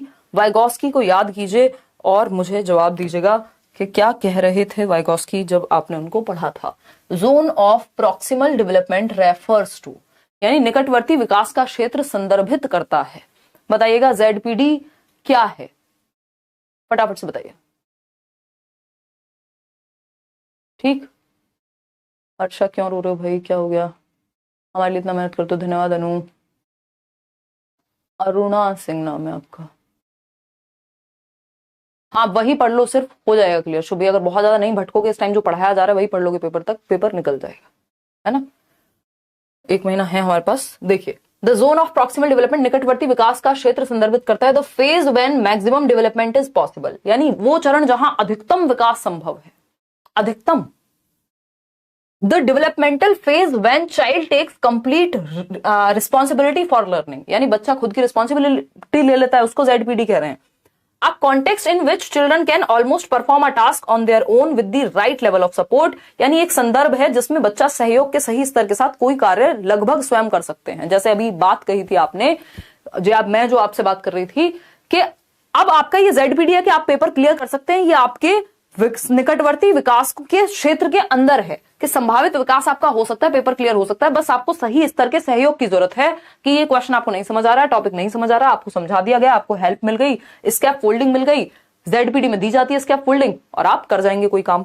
The point in learning when support can be withdrawn, ये वो वाला पॉइंट नहीं है कि आप विड्रॉ कर लेंगे सपोर्ट को। इस ZPD में, इस दायरे में आपको सपोर्ट दिया जाता है जहां आप अटक रहे होते हैं वहां, और आप उस लेवल को अचीव कर लेंगे यदि सही सपोर्ट मिल जाए। इसी को ZPD कहते हैं। जहां आपको मदद मिल जाए तो आपका विकास संभावित है कि आप आगे पहुंच जाएंगे। मैक्सिमम की बात नहीं है यहां पे। C option is the right answer. Question number 10 देखिएगा, ये क्वेश्चन है आपका कहीं ना कहीं जेंडर से ही संबंधित। एन एंड्रोगाइनस पर्सनैलिटी यानी एक उभयलिंगी व्यक्तित्व किसको कहेंगे? पहला ऑप्शन है refers to man with feminine traits, यानी स्त्री लक्षणों वाले पुरुषों को संदर्भित करता है, यानी वो पुरुष जो स्त्रियों की तरह लक्षण रखते हैं। फेमिनिन कैरेक्टरिस्टिक्स अलग हैं हमने जो समाज में निर्धारित किए हुए हैं, और मस्कुलिन जो है वो कैरेक्टरिस्टिक्स डिफरेंट हैं। ठीक, मतलब मस्कुलिन ट्रेट्स हम क्या कहते हैं भाई? करेज, स्ट्रेंथ, और क्या कहेंगे, इन सब चीजों को हमने मस्कुलिन ट्रेट्स मान लिया। वहीं फेमिनिन ट्रेट्स की जब हम बात कर रहे हैं, हम केयर, वार्मथ, लव, इमोशनल होंगी, ये वाले हमने फेमिनिन कैरेक्टरिस्टिक्स को माना है। तो एंड्रोगाइनस पर्सनैलिटी किसको कहेंगे? वो पुरुष जिसमें महिलाओं वाले लक्षण हो? जी नहीं। Has a balance of what are generally considered masculine and feminine traits. भाई हमारे अंदर मस्कुलिन और फेमिनिन दोनों ट्रेट्स होते हैं, ऐसा थोड़ी महिलाएं करेजियस नहीं हो सकती या पुरुष केयरिंग नहीं हो सकते। तो वो पर्सनैलिटी जिसमें दोनों ही ट्रेट्स का, फेमिनिन और मस्कुलिन यानी स्त्रीण और जो पुरुषों के गुण हैं उन दोनों का बैलेंस है, वो एंड्रोगाइनस पर्सनैलिटी कहलाएगा। Has a balance of what are generally considered, जो समाज कंसिडर करता है मस्कुलिन एंड फेमिनिन ट्रेट्स को, उनका बैलेंस जिसमें होगा उसको एंड्रोगाइनस पर्सनैलिटी कहेंगे, उभयलिंगी। Tends to be assertive and arrogant, ऐसा कुछ नहीं है कि अहंकारी होना कोई कैरेक्टरिस्टिक होगा किसी एक चीज का। Adheres to stereotypical gender roles prevalent in the society, androgynous का मतलब वो है जो रूढ़िवादी लिंग भूमिकाएं समाज में चल रही हैं, ये भी गलत हो जाएगा जवाब। उभयलिंगी आपने समझा होगा ना, उभयचर बोलते हैं हम, मेंढक को पानी में भी रह सकता है, जमीन पे भी रह सकता है, उसी तरह से एंड्रोगाइनस का मतलब है बैलेंस है दोनों चीजों का। ठीक, आगे बढ़ेंगे क्वेश्चन नंबर 11 पर। तो कभी कभार एक आध क्वेश्चन इस तरह का आ जाता है जो आपने डायरेक्टली नहीं पढ़ा होता, बट वो रेयर है, अगर आप थोड़ा सा समझ लगाएंगे तो वो सॉल्व हो जाएगा। Children acquire gender roles through all of the following except, except लिखा हुआ है, ध्यान से पढ़िएगा। बच्चे डैश को छोड़कर अन्य सभी के द्वारा लिंग भूमिकाएं ग्रहण करते हैं, कि भाई फीमेल्स ऐसे रहती हैं, पुरुष ऐसे रहते हैं। ये जो जेंडर रोल्स हैं हम किसके द्वारा ग्रहण नहीं करते हैं, एक्सेप्ट लिखा हुआ है। मीडिया के द्वारा बिल्कुल करते हैं। मीडिया तो वो एजेंसी है, जब हम एजेंसीज ऑफ सोशलाइजेशन या जेंडर को प्रभावित करने वाली एजेंसीज की बात करते हैं, तो हम क्या कहेंगे कि ये मीडिया बिल्कुल उसका अंदर है, कि कैसे कपड़े पहन रही हैं महिलाएं, कैसे कपड़े पहन रहे हैं पुरुष, कैसे वो बात कर रहे हैं, ऐसे ही बच्चे या समाज में जो है चीजें होनी शुरू हो जाती है, तो मीडिया प्रभावित करता है। सोशलाइजेशन बिल्कुल प्रभावित करता है, किस तरह से समाज में चीजें हो रही हैं, वो जेंडर को भी प्रभावित करता है कि एक जेंडर को कैसे रहना है, कैसे बोलना है, ये सामाजिकरण क्या तौर तरीके हैं उस समाज के, उस पर भी निर्भर करेगा। कल्चर, जो आपकी संस्कृति चली आ रही है, उस पर भी निर्भर करेगा कि क्या जेंडर रोल्स, कौन से रोल्स किसको निभाने हैं, उस तरह की चीजें। ठीक है ना। लेकिन इसके लिए ट्यूशन लगवाया है घर वालों ने आपका कभी, कि बेटा जेंडर रोल सीख लो, तुमको लड़की बनना नहीं आता है इसलिए तुमको ट्यूशन पढ़ाएंगे, या तुमको लड़का बनना नहीं आता है तुमको ट्यूशन पढ़ाएंगे। तो ट्यूटरिंग जो है कोई भी तरीका नहीं है कि जेंडर रोल्स आपको एक्वायर करने ट्यूटरिंग के द्वारा। कोई करवा दे तो भाई वो महान व्यक्ति है। फिर डी ऑप्शन जो है राइट आंसर है। महान एक नेगेटिव सेंस में कहा है मैंने, यहाँ पॉजिटिव मत मान लेना। क्वेश्चन नंबर 12 देखिएगा, ये क्या कहता है? वन ऑफ द क्रिटिक्स, ध्यान से पढ़िएगा, आलोचना पूछी है किसकी? Of standardised test has been that, मानकीकृत परीक्षणों की आलोचनाओं में से एक यह है कि, वैसे तो स्टैंडर्डाइज्ड टेस्ट की बहुत सारी आलोचनाएं हैं। स्टैंडर्डाइज्ड टेस्ट कौन से होते हैं? 10 लाख लोग बैठ रहे हैं एक पेपर में, सबके लिए एक जैसा पेपर आ रहा है, सेम लेवल का, है ना, कोई फर्क नहीं पड़ता। आपके पेट में दर्द है आज, आपके घर में जीवन किसी की मृत्यु हो गई है, कुछ और हो गया है, कुछ भी जीवन में दुर्घटना घट गई है, आपका एक्सीडेंट हुआ है, कोई मतलब नहीं है, सबके लिए सेट पेपर है। यह है स्टैंडर्डाइज्ड टेस्ट। जैसे आपका यूपीएससी का एग्जाम, जैसे आपका सीटेट का एग्जाम, जैसे आपका 12th बोर्ड का एग्जाम, है ना। टफ लग रहा है ना आज का सेट? हाँ, लगना चाहिए थोड़ा सा, क्योंकि समझोगे तभी फिर टेंशन नहीं होगी। प्रेशर को कैसे डील करेंगे? आशुतोष, अपनी प्रैक्टिस दबा करके रखनी है और ये सोचना है सिलेबस से ही आता है पेपर आपका। और अगर आपका सिलेबस आपके काबू में है, आप डेली प्रैक्टिस कर रहे हैं, पढ़ के समझ आ रहा है, तो फिर बहुत ज्यादा प्रेशर लेने का फायदा नहीं है, उस चीज पे फिर बहुत ज्यादा सोचने का फायदा नहीं है। आपको चीजें समझनी है, डरना नहीं है उससे। ठीक, तो डर जब आता है जब हमें ज्ञान की थोड़ी कमी होती है कि हमें पता ही नहीं है क्या होने वाला है पेपर में। आपको पता है 150 क्वेश्चन आएंगे, खा थोड़ी जाएगा पेपर आपको वापस। ठीक है ना। तो मानकीकृत परीक्षणों की आलोचनाओं में से एक यह है, क्रिटिक क्या है? एक होते हैं आपके स्टैंडर्डाइज्ड टेस्ट, दूसरे होते हैं टीचर मेड टेस्ट, जो टीचर बनाता है। उसमें हो सकता है कि इंडिविजुअल डिफरेंसेस का ध्यान ज्यादा रखा जाए। स्टैंडर्डाइज्ड टेस्ट में कई बार इंडिविजुअल डिफरेंसेस का ध्यान नहीं रख पाते हम, तो इनका क्रिटिक पढ़ते हैं। They represent largely the mainstream culture and are therefore biased, वे मुख्य रूप से मुख्य धारा की संस्कृति का प्रतिनिधित्व करते हैं और इसीलिए पक्षपाती होते हैं, कह सकते हैं। देख लेते हैं बाकी ऑप्शन भी। बी ऑप्शन है their language is difficult to understand. ऐसा नहीं है, ये एक स्टैंडर्डाइज टेस्ट का क्वेश्चन है। हो सकता है आप कहीं मॉक टेस्ट लगाएं किसी ऐप पर, किसी किताब से, वो क्वेश्चन आपको अजीब लगे, लेकिन जब आप पेपर वाले क्वेश्चन करते हैं तो आपको स्टैंडर्ड लैंग्वेज या इजी लगती है वो लैंग्वेज। उसका रीजन क्या है कि डिफिकल्ट नहीं होती लैंग्वेज, ऐसा कहना बिल्कुल गलत होगा। स्टैंडर्ड लैंग्वेज है। The test can not be administered on large population. भाई 10 लाख लोग एक साथ पेपर दे पा रहे हैं तो, और तभी तो स्टैंडर्डाइज टेस्ट है जब इतने सारे लोग दे पा रहे हैं तो। They do not give a clear picture of a child's ability, यानी ये सही क्षमता की स्पष्ट तस्वीर नहीं रखते। तो हमें जो चाहिए होता है वो हम टेस्ट कर लेते हैं इससे। तो ऐसा नहीं है कि फोर्थ ऑप्शन हम ये कह देंगे कि नहीं रखते, पता लग जाता है हम ब्यूरोक्रेट्स बना रहे हैं इन स्टैंडर्डाइज टेस्ट के द्वारा, हम टीचर्स बना रहे हैं, हम अगर हम एसएससी की बात कर रहे हैं तो हम मिनिस्ट्री में लोगों को भेज रहे हैं जो काम कर रहे हैं देश के लिए। तो ऐसा नहीं है कि यहाँ पे एबिलिटी का पता ही नहीं लगेगा, ठीक है ना। तो स्टैंडर्डाइज टेस्ट के बारे में ये जो एक क्रिटिक है इसका, या जो इसकी आलोचना है, वो ये मानी जाती है कि मुख्य रूप से मुख्य धारा की संस्कृति का ही प्रतिनिधित्व कर रहे हैं कि जो उस समय समाज में चल रहा है, जिस चीज को बहुत इंटेलिजेंट हम मान रहे हैं कि भाई इंजीनियर बनोगे तो बहुत बढ़िया, ये वाला टेस्ट दिया, अच्छा आईक्यू इतना है तो आईक्यू ज्यादा है तो चलो तुम तो अच्छा ही करोगे जीवन में। ये है मेन स्ट्रीम सोच। जबकि ऐसा हो सकता है कि आईक्यू उतना ना हो बट वो किसी फील्ड में एक्सेल कर जाए बच्चा, है ना। तो ये एक इनके साथ प्रॉब्लम है। और अगर हम बात करें स्टैंडर्डाइज टेस्ट किसको कहेंगे, तो उसके लिए 2-3 गुणों की आवश्यकता होती है कि एक टेस्ट को स्टैंडर्डाइज टेस्ट कहा जा सके। इसमें एक होता है सीआरटी, क्राइटेरियन रेफरेंस टेस्ट, और दूसरा होता है एनआरटी, नॉर्म रेफरेंस टेस्ट। जो नॉर्म रेफरेंस टेस्ट है उसमें बस एक परसेंटेज आपको हासिल करनी है, जैसे सीटेट हो गया। आपको पता है 60% मार्क्स आप लाएंगे, 150 में से 90 नंबर आए और आप पास हो गए, है ना। ये हुआ नॉर्म रेफरेंस टेस्ट। दोनों स्टैंडर्डाइज टेस्ट का ही उदाहरण है, ठीक। क्राइटेरियन रेफरेंस टेस्ट क्या है, यहाँ पे एक क्राइटेरिया है, केंद्रीय विद्यालय हो गया, डीट प्लस भी हो गया, यूपीएससी हो गया, कि भाई साहब आप चाहे 150 में से 140 नंबर ले आइए, लेकिन अगर मेरिट गई है 147 पे, डीट प्लस बी की बात कर रही हूं, तो 147 वाला ही पास माना जाएगा या उसी को हम क्वालिफाई करना कहेंगे, 140 कोई मैटर नहीं करता। तो यहाँ पे क्राइटेरिया उल्टा बता दिया वैसे मैंने, क्राइटेरिया में सीटेट चला जाएगा, और क्राइटेरियन रेफरेंस टेस्ट सीटेट के क्राइटेरिया है 33% नंबर ले आओ 12वीं में पास हो जाओगे, 60% ले आओ सीटेट क्लियर हो जाएगा, ये है क्राइटेरिया। नॉर्म क्या है, नॉर्म को आपको क्लियर करना पड़ेगा। 147 पे मेरिट गई है तो 147, टॉपर कौन कहलाएगा, जिसका हाईएस्ट रैंक है। तो यहाँ पे रैंकिंग वाला सिस्टम कहीं ना कहीं आ जाता है अगर हम नॉर्म रेफरेंस टेस्ट में देखते हैं। तो इसको आप डीट प्लस बी का उदाहरण यहाँ पे दे सकते हो, केंद्रीय विद्यालय का उदाहरण दे सकते हो, यूपीएससी का उदाहरण दे सकते हो, ठीक है ना। जहां भी मेरिट बन रही है वो नॉर्म रेफरेंस टेस्ट है, जहां पे भी एक क्राइटेरिया है कि 33% ले आओ, 60% ले आओ, तो वो सीटेट जैसा एग्जाम हो गया। या अभी चंडीगढ़ की वैकेंसी आई थी, या नवोदय विद्यालय में भी क्या होता है, लैंग्वेज सेक्शन एक क्राइटेरियन रेफरेंस टेस्ट का उदाहरण है कि बस आपको क्वालिफाई करना है, 4-4 नंबर ले आओ 20 में से, काम बन गया आपका। तो वो क्राइटेरियन रेफरेंस हो गया। ये दोनों ही स्टैंडर्डाइज टेस्ट का उदाहरण है। दूसरी एक और चीज हमें ध्यान में रखनी है, एक स्टैंडर्डाइज टेस्ट तभी कहा जाता है जब उसमें वैलिडिटी हो, वैधता का गुण हो। वैधता क्या होती है भाई, कि जो टेस्ट जिस चीज के लिए बनाया गया है वो उस चीज को चेक करे। अगर टीचिंग का एग्जाम है तो यूपीएससी के क्वेश्चन थोड़ी पूछेगा, टीचर बनाने के लिए टीचिंग एप्टीट्यूड के क्वेश्चन आने चाहिए, पेडागोजी के क्वेश्चन आने चाहिए। तो इसका मतलब अगर वैसे क्वेश्चन आ रहे हैं तो वो टेस्ट वैलिड है, वैध है। तो ये एक गुण हुआ। दूसरा, रिलायबल होना चाहिए, रिलायबिलिटी, विश्वसनीयता होनी चाहिए। ये मैं बहुत बार कहती हूँ, आपका वो दोस्त जो समय आने पे हमेशा काम आता है वो क्या है, आपके लिए रिलायबल है। आपके माता पिता क्या है, आपके लिए रिलायबल है, छोड़ नहीं पाएंगे ना। तो अगर हम बात करें रिलायबिलिटी की, तो रिलायबिलिटी मतलब जितनी बार आप टेस्ट को चेक कर रहे हो सेम रिजल्ट्स हैं। एक चीज होती है आपकी ऑब्जेक्टिविटी, यानी कितने भी लोगों से आप अलग अलग टेस्ट करा लो, मतलब चेक करा लो, सेम ही रिजल्ट आ रहा है। तो इसका मतलब ऑब्जेक्टिविटी है, टेस्ट में वस्तुनिष्ठता है। बोर्ड की कॉपीज आप दोबारा से रीचेकिंग के लिए भेज देते हो ना, क्यों, क्योंकि आपको पता है वो स्टैंडर्डाइज टेस्ट अगर है तो लगभग सेम रिजल्ट आना चाहिए, चाहे चेक कोई भी करे।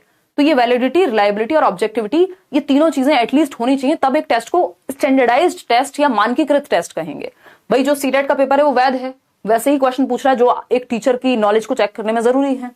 रिलायबिलिटी मतलब रिलायबल है, कितनी भी बार आप उसको टेस्ट करें रिजल्ट सेम आएगा जो आपकी शीट है। ऑब्जेक्टिविटी है, अगर वैसे तो ये ओएमआर बेस्ड है, अदरवाइज अगर 4 टीचर भी बोर्ड का पेपर चेक करते हैं तो क्या होता है, सेम रिजल्ट आता है, ठीक है ना। अगर बच्चे को एक बार आपने पेपर हटा करके दोबारा भी दे दिया तब भी वो सेम अगर कर पा रहा है तो इसका मतलब टेस्ट रिलायबल है।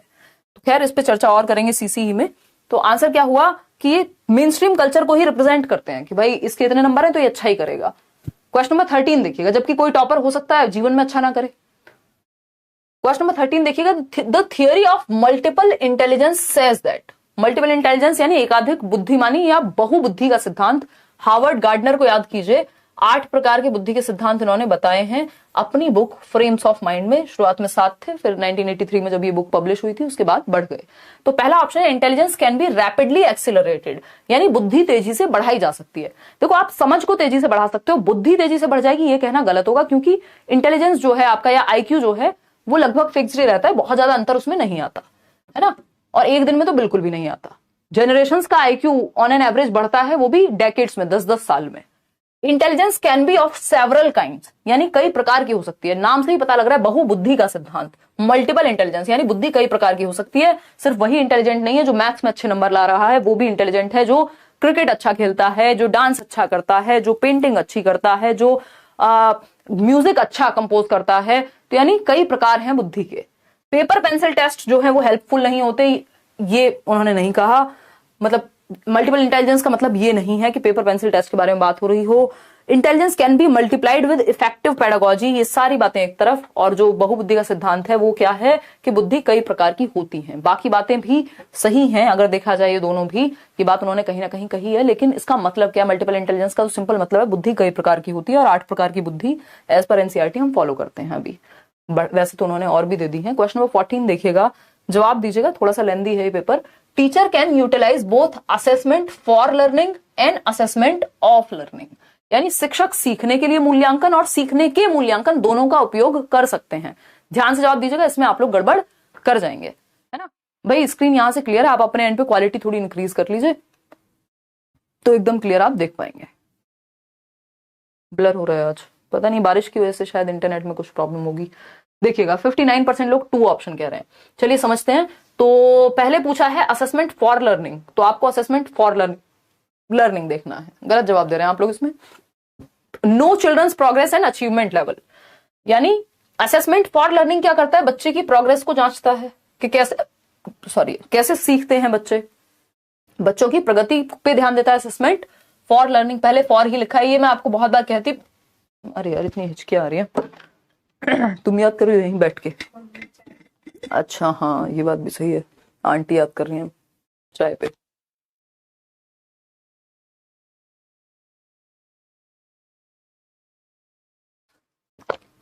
देखिएगा एक बार, तो अगर हम बात करते हैं यहाँ असेसमेंट फॉर लर्निंग, एक चीज है असेसमेंट 3 प्रकार के हम देखते हैं, assessment for learning, assessment as learning and assessment of learning. ठीक है ना, बढ़िया आएंगे रवि, 30 में से 30 आएंगे, टेंशन ना लो। तो अगर हम बात करें यहां तो नो चिल्ड्रंस प्रोग्रेस, यानी बच्चे कैसे सीखते हैं, बच्चों की प्रगति के बारे में आपको जानकारी चाहिए, तो सीखने के लिए मूल्यांकन करना है, उपलब्धि का स्तर देखना है तो सीखने का मूल्यांकन करना है ना। Children's progress and achievement level जब हमें देखना होता है कितना अचीव कर लिया, तो हम ऐसे टेस्ट लेते हैं या ऑफ लर्निंग की बात करते हैं। ठीक है ना, तो इसमें आपने गड़बड़ की है। 53% लोग बी कह रहे हैं। समझते हैं, know learning needs of child and select teaching strategy accordingly, ये सिर्फ और सिर्फ फॉर लर्निंग की बात हो रही है पूरे सेंटेंस में, और हमको दोनों पूछे हैं। Teacher can utilise both assessment for learning and assessment of learning, एक टीचर सीखने के लिए मूल्यांकन और सीखने का मूल्यांकन, बहुत बढ़िया अनु, कैसे करे, अंशु याद कर रहे हैं, कह रही हैं, बताइए। दोनों की बात हुई है, और आप बी ऑप्शन सिर्फ असेसमेंट फॉर लर्निंग की बात हो रही है, मोर देन सफिशिएंट है। अक्षय टेंशन ना लो। देखिए थर्ड ऑप्शन है assess child performance at periodic intervals and certify his और हर परफॉर्मेंस, यानी आपको बच्चे की जो परफॉर्मेंस है उसको पेरियोडिक इंटरवल्स पे चेक करते रहना है। तो ये सिर्फ ऑफ लर्निंग की बात हो रही है जिसमें परफॉर्मेंस चेक हो रही है बस। Monitor children's progress and set appropriate goals to fill their learning gaps, ये भी फॉर लर्निंग की बात हो रही है कि बच्चे को मॉनिटर करो और फिर देखो कि क्या इंप्रूवमेंट की जरूरत है। तो ऑफ और फॉर की बात सिर्फ एक ऑप्शन में हो रही है कि बच्चों की प्रगति किसमें आती है, कैसे सीख रहे हैं, सीखने के लिए आकलन में, यानी फॉर लर्निंग में, के लिए आकलन। ठीक है ना, और उपलब्धि स्तर कहां आता है, सीखने का आकलन, कितना सीख लिया है उसकी उपलब्धि। समझ पा रहे हो या नहीं समझ पा रहे हो? तो यहां पे आपको ये ध्यान रखना है, कि teacher can utilise both assessment for learning, तो फॉर लर्निंग किसके लिए, बच्चे की प्रोग्रेस के लिए। यहां पे हम थोड़ा सा समझ लेते हैं, assessment for learning, as learning, assessment for learning, assessment as learning और असेसमेंट ऑफ लर्निंग। देखिए एज का तो सिंपल है, एज का मतलब है सेल्फ असेसमेंट, यानी आप खुद का आकलन बच्चा खुद कर रहा है या फिर उसके पीयर्स कर रहे हैं, उसके साथी या सहपाठी कर रहे हैं। ठीक, तो एज का तो क्वेश्चन खत्म हो गया। फॉर लर्निंग में क्या होता है, सीखने के लिए आंकने, यानी आप बच्चे की प्रोग्रेस या ड्यूरिंग टीचिंग लर्निंग प्रोसेस, जब टीचिंग लर्निंग चल रही है जैसे आप अभी कर रहे हैं, तो आप पोल में जवाब दे रहे हैं, मैं समझा रही हूं, अगर आप गलत कर रहे हैं तो मैं उस पर फिर से इंप्रूवमेंट की बात कर रही हूं। तो प्रोग्रेस या फिर वो कैसे सीखते हैं, ये ड्यूरिंग टीचिंग लर्निंग प्रोसेस आप असेसमेंट फॉर लर्निंग करते हैं। जब टीचिंग लर्निंग प्रोसेस खत्म हो चुकी है ना, और आप पेपर देने जा रहे हैं फाइनल सीटेट का, तो वहां आपका अचीवमेंट लेवल चेक होता है, इतने % नंबर आए। अब वहां इंप्रूवमेंट का स्कोप बचा नहीं है ना। जो अचीवमेंट का लेवल है या कितना आपने अचीव कर लिया, परसेंटेज की अगर मैं बात करूं, तो ये आपका असेसमेंट ऑफ लर्निंग में आता है, ठीक है ना। जो फाइनल रिजल्ट कह लीजिए, जिसको हम एस्से टाइप ऑफ एग्जाम कहते हैं, सबमिटिव, जो हाफ ईयरली और ईयरली या बोर्ड एग्जाम्स हैं। वहीं फॉर लर्निंग किसका उदाहरण है, एफए का, फॉर्मेटिव असेसमेंट, रचनात्मक आकलन, जिसमें आपके FA1 हुए, FA2 हुए, या एक्टिविटीज हो रही है स्कूल में जिसमें ग्रेड मिलेगा। तो फॉर लर्निंग प्रोग्रेस से रिलेटेड है या during the teaching learning process होगा, और ये end of teaching learning process पे होगा और अचीवमेंट लेवल की बात होगी। तो पहले लिखा था फॉर लर्निंग, तो आपने देखा चिल्ड्रंस प्रोग्रेस कैसे सीख रहे हैं, ये फॉर लर्निंग का उदाहरण। असेसमेंट ऑफ लर्निंग इसके बाद लिखा है, तो achievement level assessment of learning के अंदर आएगा। जिसको पढ़ के समझ में नहीं आता वो ऐसा क्वेश्चन गलत करेगा ही करेगा। First option is the right answer. आगे बढ़ेंगे क्योंकि बाकी सब में किसी एक की ही बात हो रही थी, मैंने आपको लिख के भी बता दिया कि किसमें किसकी बात हो रही थी। क्वेश्चन नंबर 15 देखिएगा, Which one of the following is not related to continuous and comprehensive evaluation? यानी निम्नलिखित में से कौन सा सतत और व्यापक मूल्यांकन से संबंधित नहीं है। CCE, CBSE ने एक सिस्टम इवेल्युएशन का मूल्यांकन का लागू किया, जिसको CCE कहते हैं, कि बच्चे का सतत आकलन, साल भर हम उसको जांचें, देखें कैसे सीख रहा है।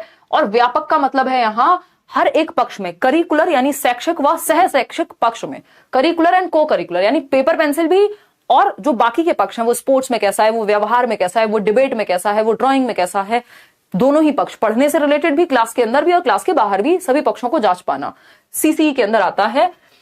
It has been mandated by the right to education act of India, कोई सेंस नहीं है। It is an integral part of teaching learning process, यानी सीखने और सिखाने की शिक्षण अधिगम प्रक्रिया का एक अभिन्न अंग है। क्या CCE के सतत भी सीखें और कैसे सीख रहे हैं ये भी इसी का अंदर है। आकलन जो है वो सीखने की प्रक्रिया के अंदर ही है, उसी से अंतर्निहित है उसके अंदर। बात सही है भाई, आकलन नहीं होगा हमें पता नहीं लगेगा आप किस क्वेश्चन को गलत कर रहे हैं, कहां सही सीखे हैं, कहां कैसे सही करेंगे उसको।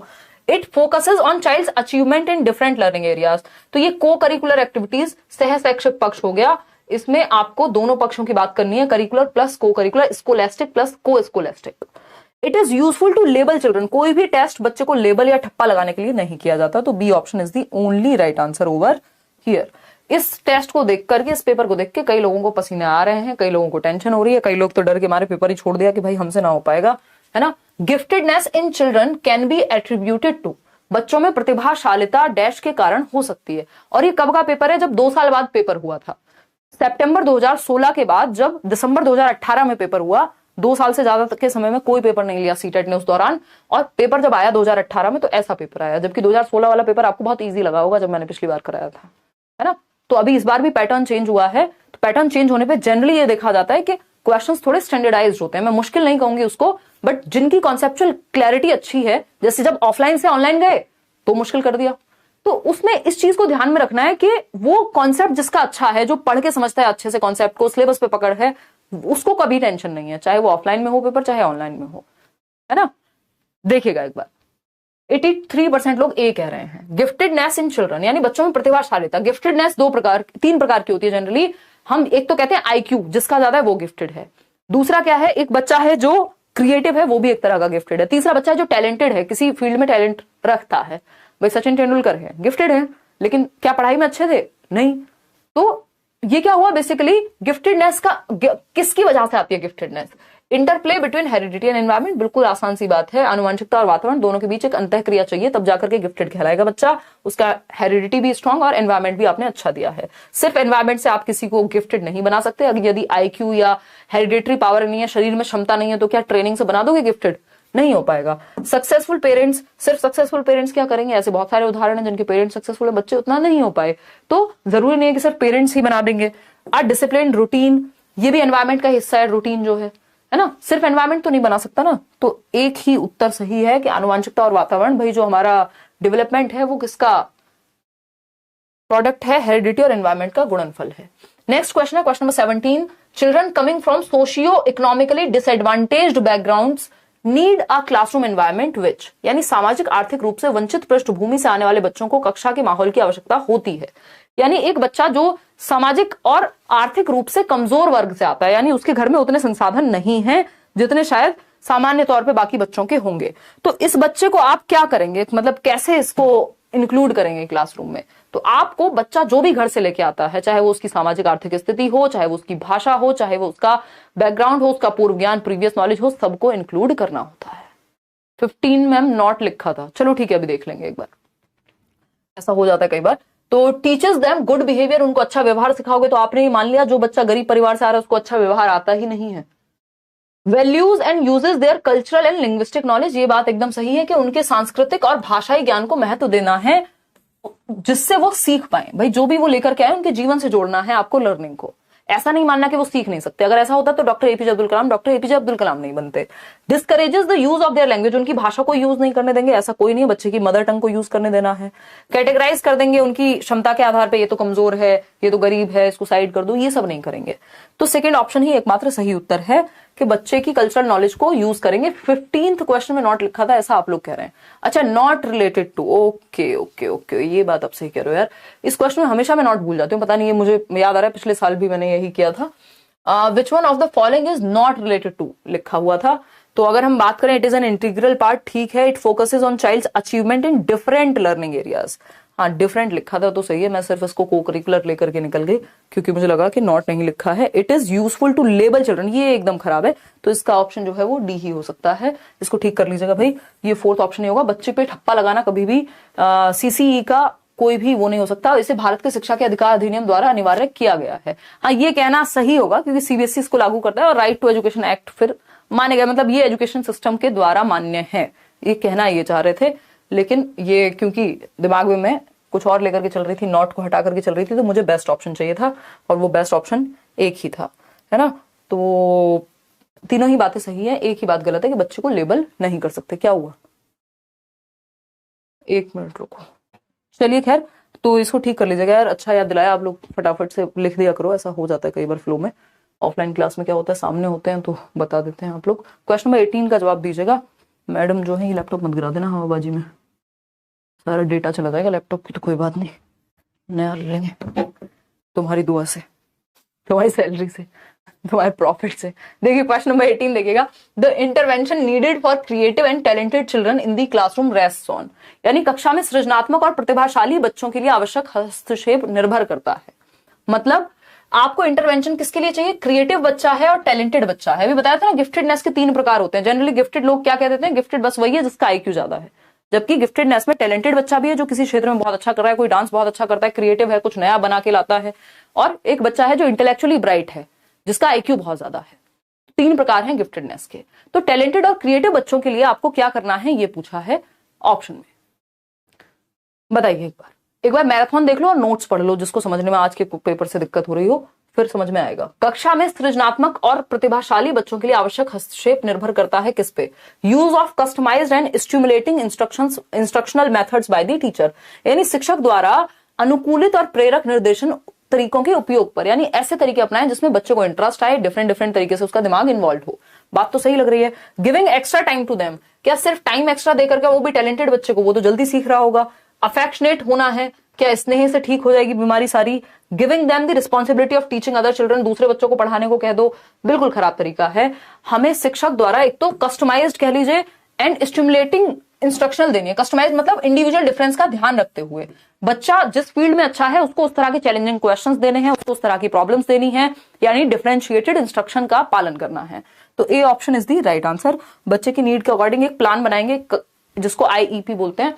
क्वेश्चन नंबर 19 देखिएगा, ये क्या कहता है, which one of the following ways is not a suitable way to help hyper active children, यानी वो बच्चे जो अति संवेदनशील हैं या फिर हाइपर एक्टिव, अगर सही मायनों में देखें तो जो जरूरत से ज्यादा एक्टिव रहते हैं क्लासरूम में, और अति संवेदनशील देखें तो इसका मतलब जो सेंसिटिव हैं उनको किसी भी बात का फर्क ज्यादा पड़ता है। हिंदी और इंग्लिश में इन्होंने थोड़ा सा दिया हुआ है उल्टा, लेकिन आंसर इसका एक ही सही होगा क्योंकि दोनों ही केसेस में आप बच्चे को फटकार नहीं लगा सकते किसी भी हालत में, चाहे बच्चा हाइपर एक्टिव हो, चाहे बच्चा स्लो लर्नर हो, धीमे सीखता हो, कोई और समस्या हो। आपका फटकारने का अधिकार राइट टू एजुकेशन एक्ट ने छीना हुआ है बिल्कुल, कि आप मुर्गा या मुर्गी नहीं बनाएंगे बच्चों को। हालांकि कुछ क्षेत्रों में आज भी ऐसा होता है कुछ स्कूल्स में, बट वो लीगल नहीं है।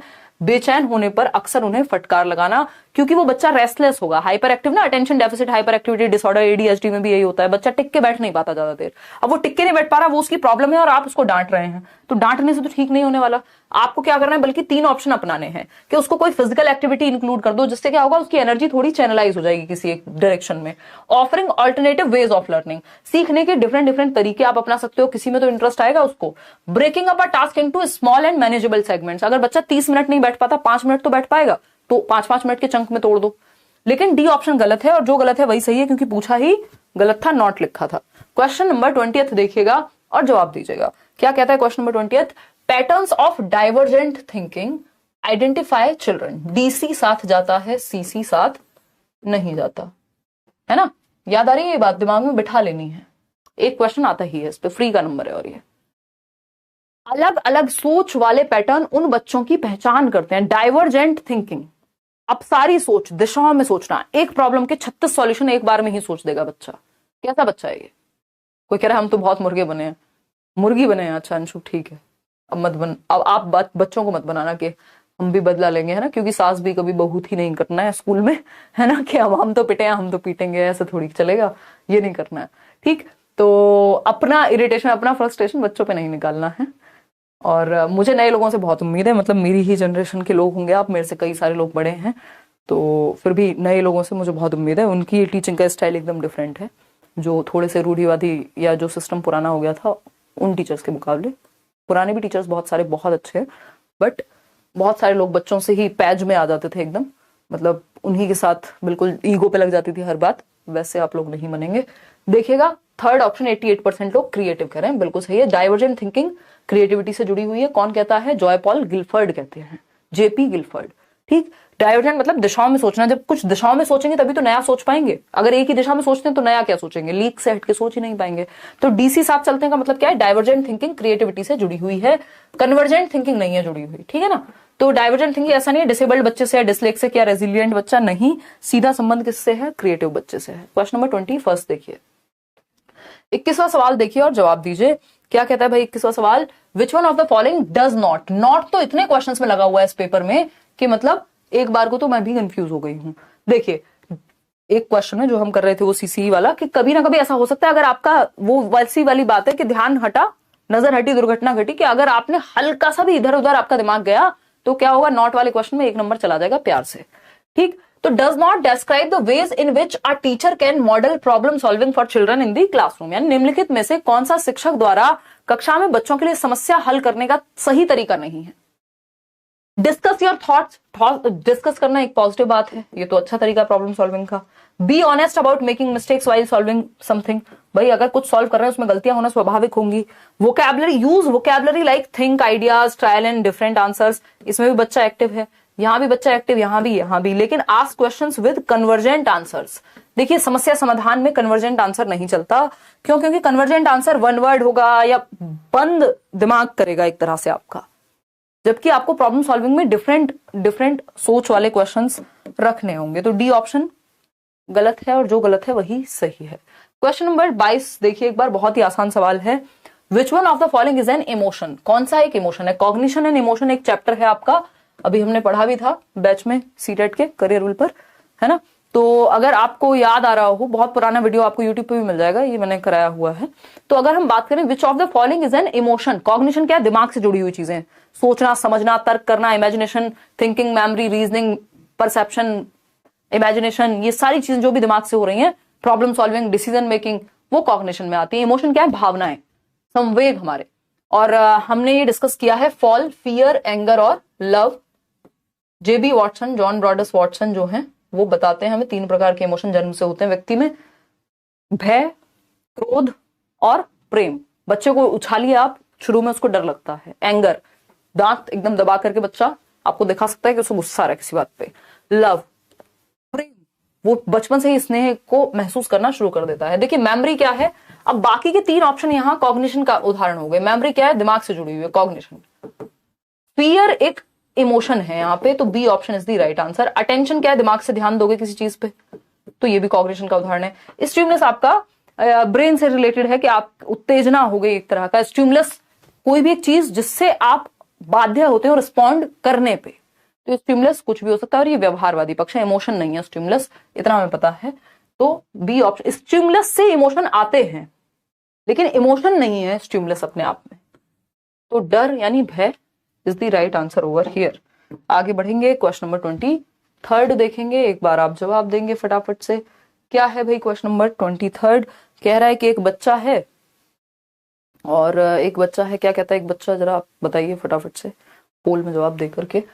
A 3-year-old child explains milk is produced by a machine at the milk booth. एक 3 साल का बच्चा बताता है कि दूध जो है वो बूथ पर एक मशीन द्वारा दूध का उत्पादन किया जाता है।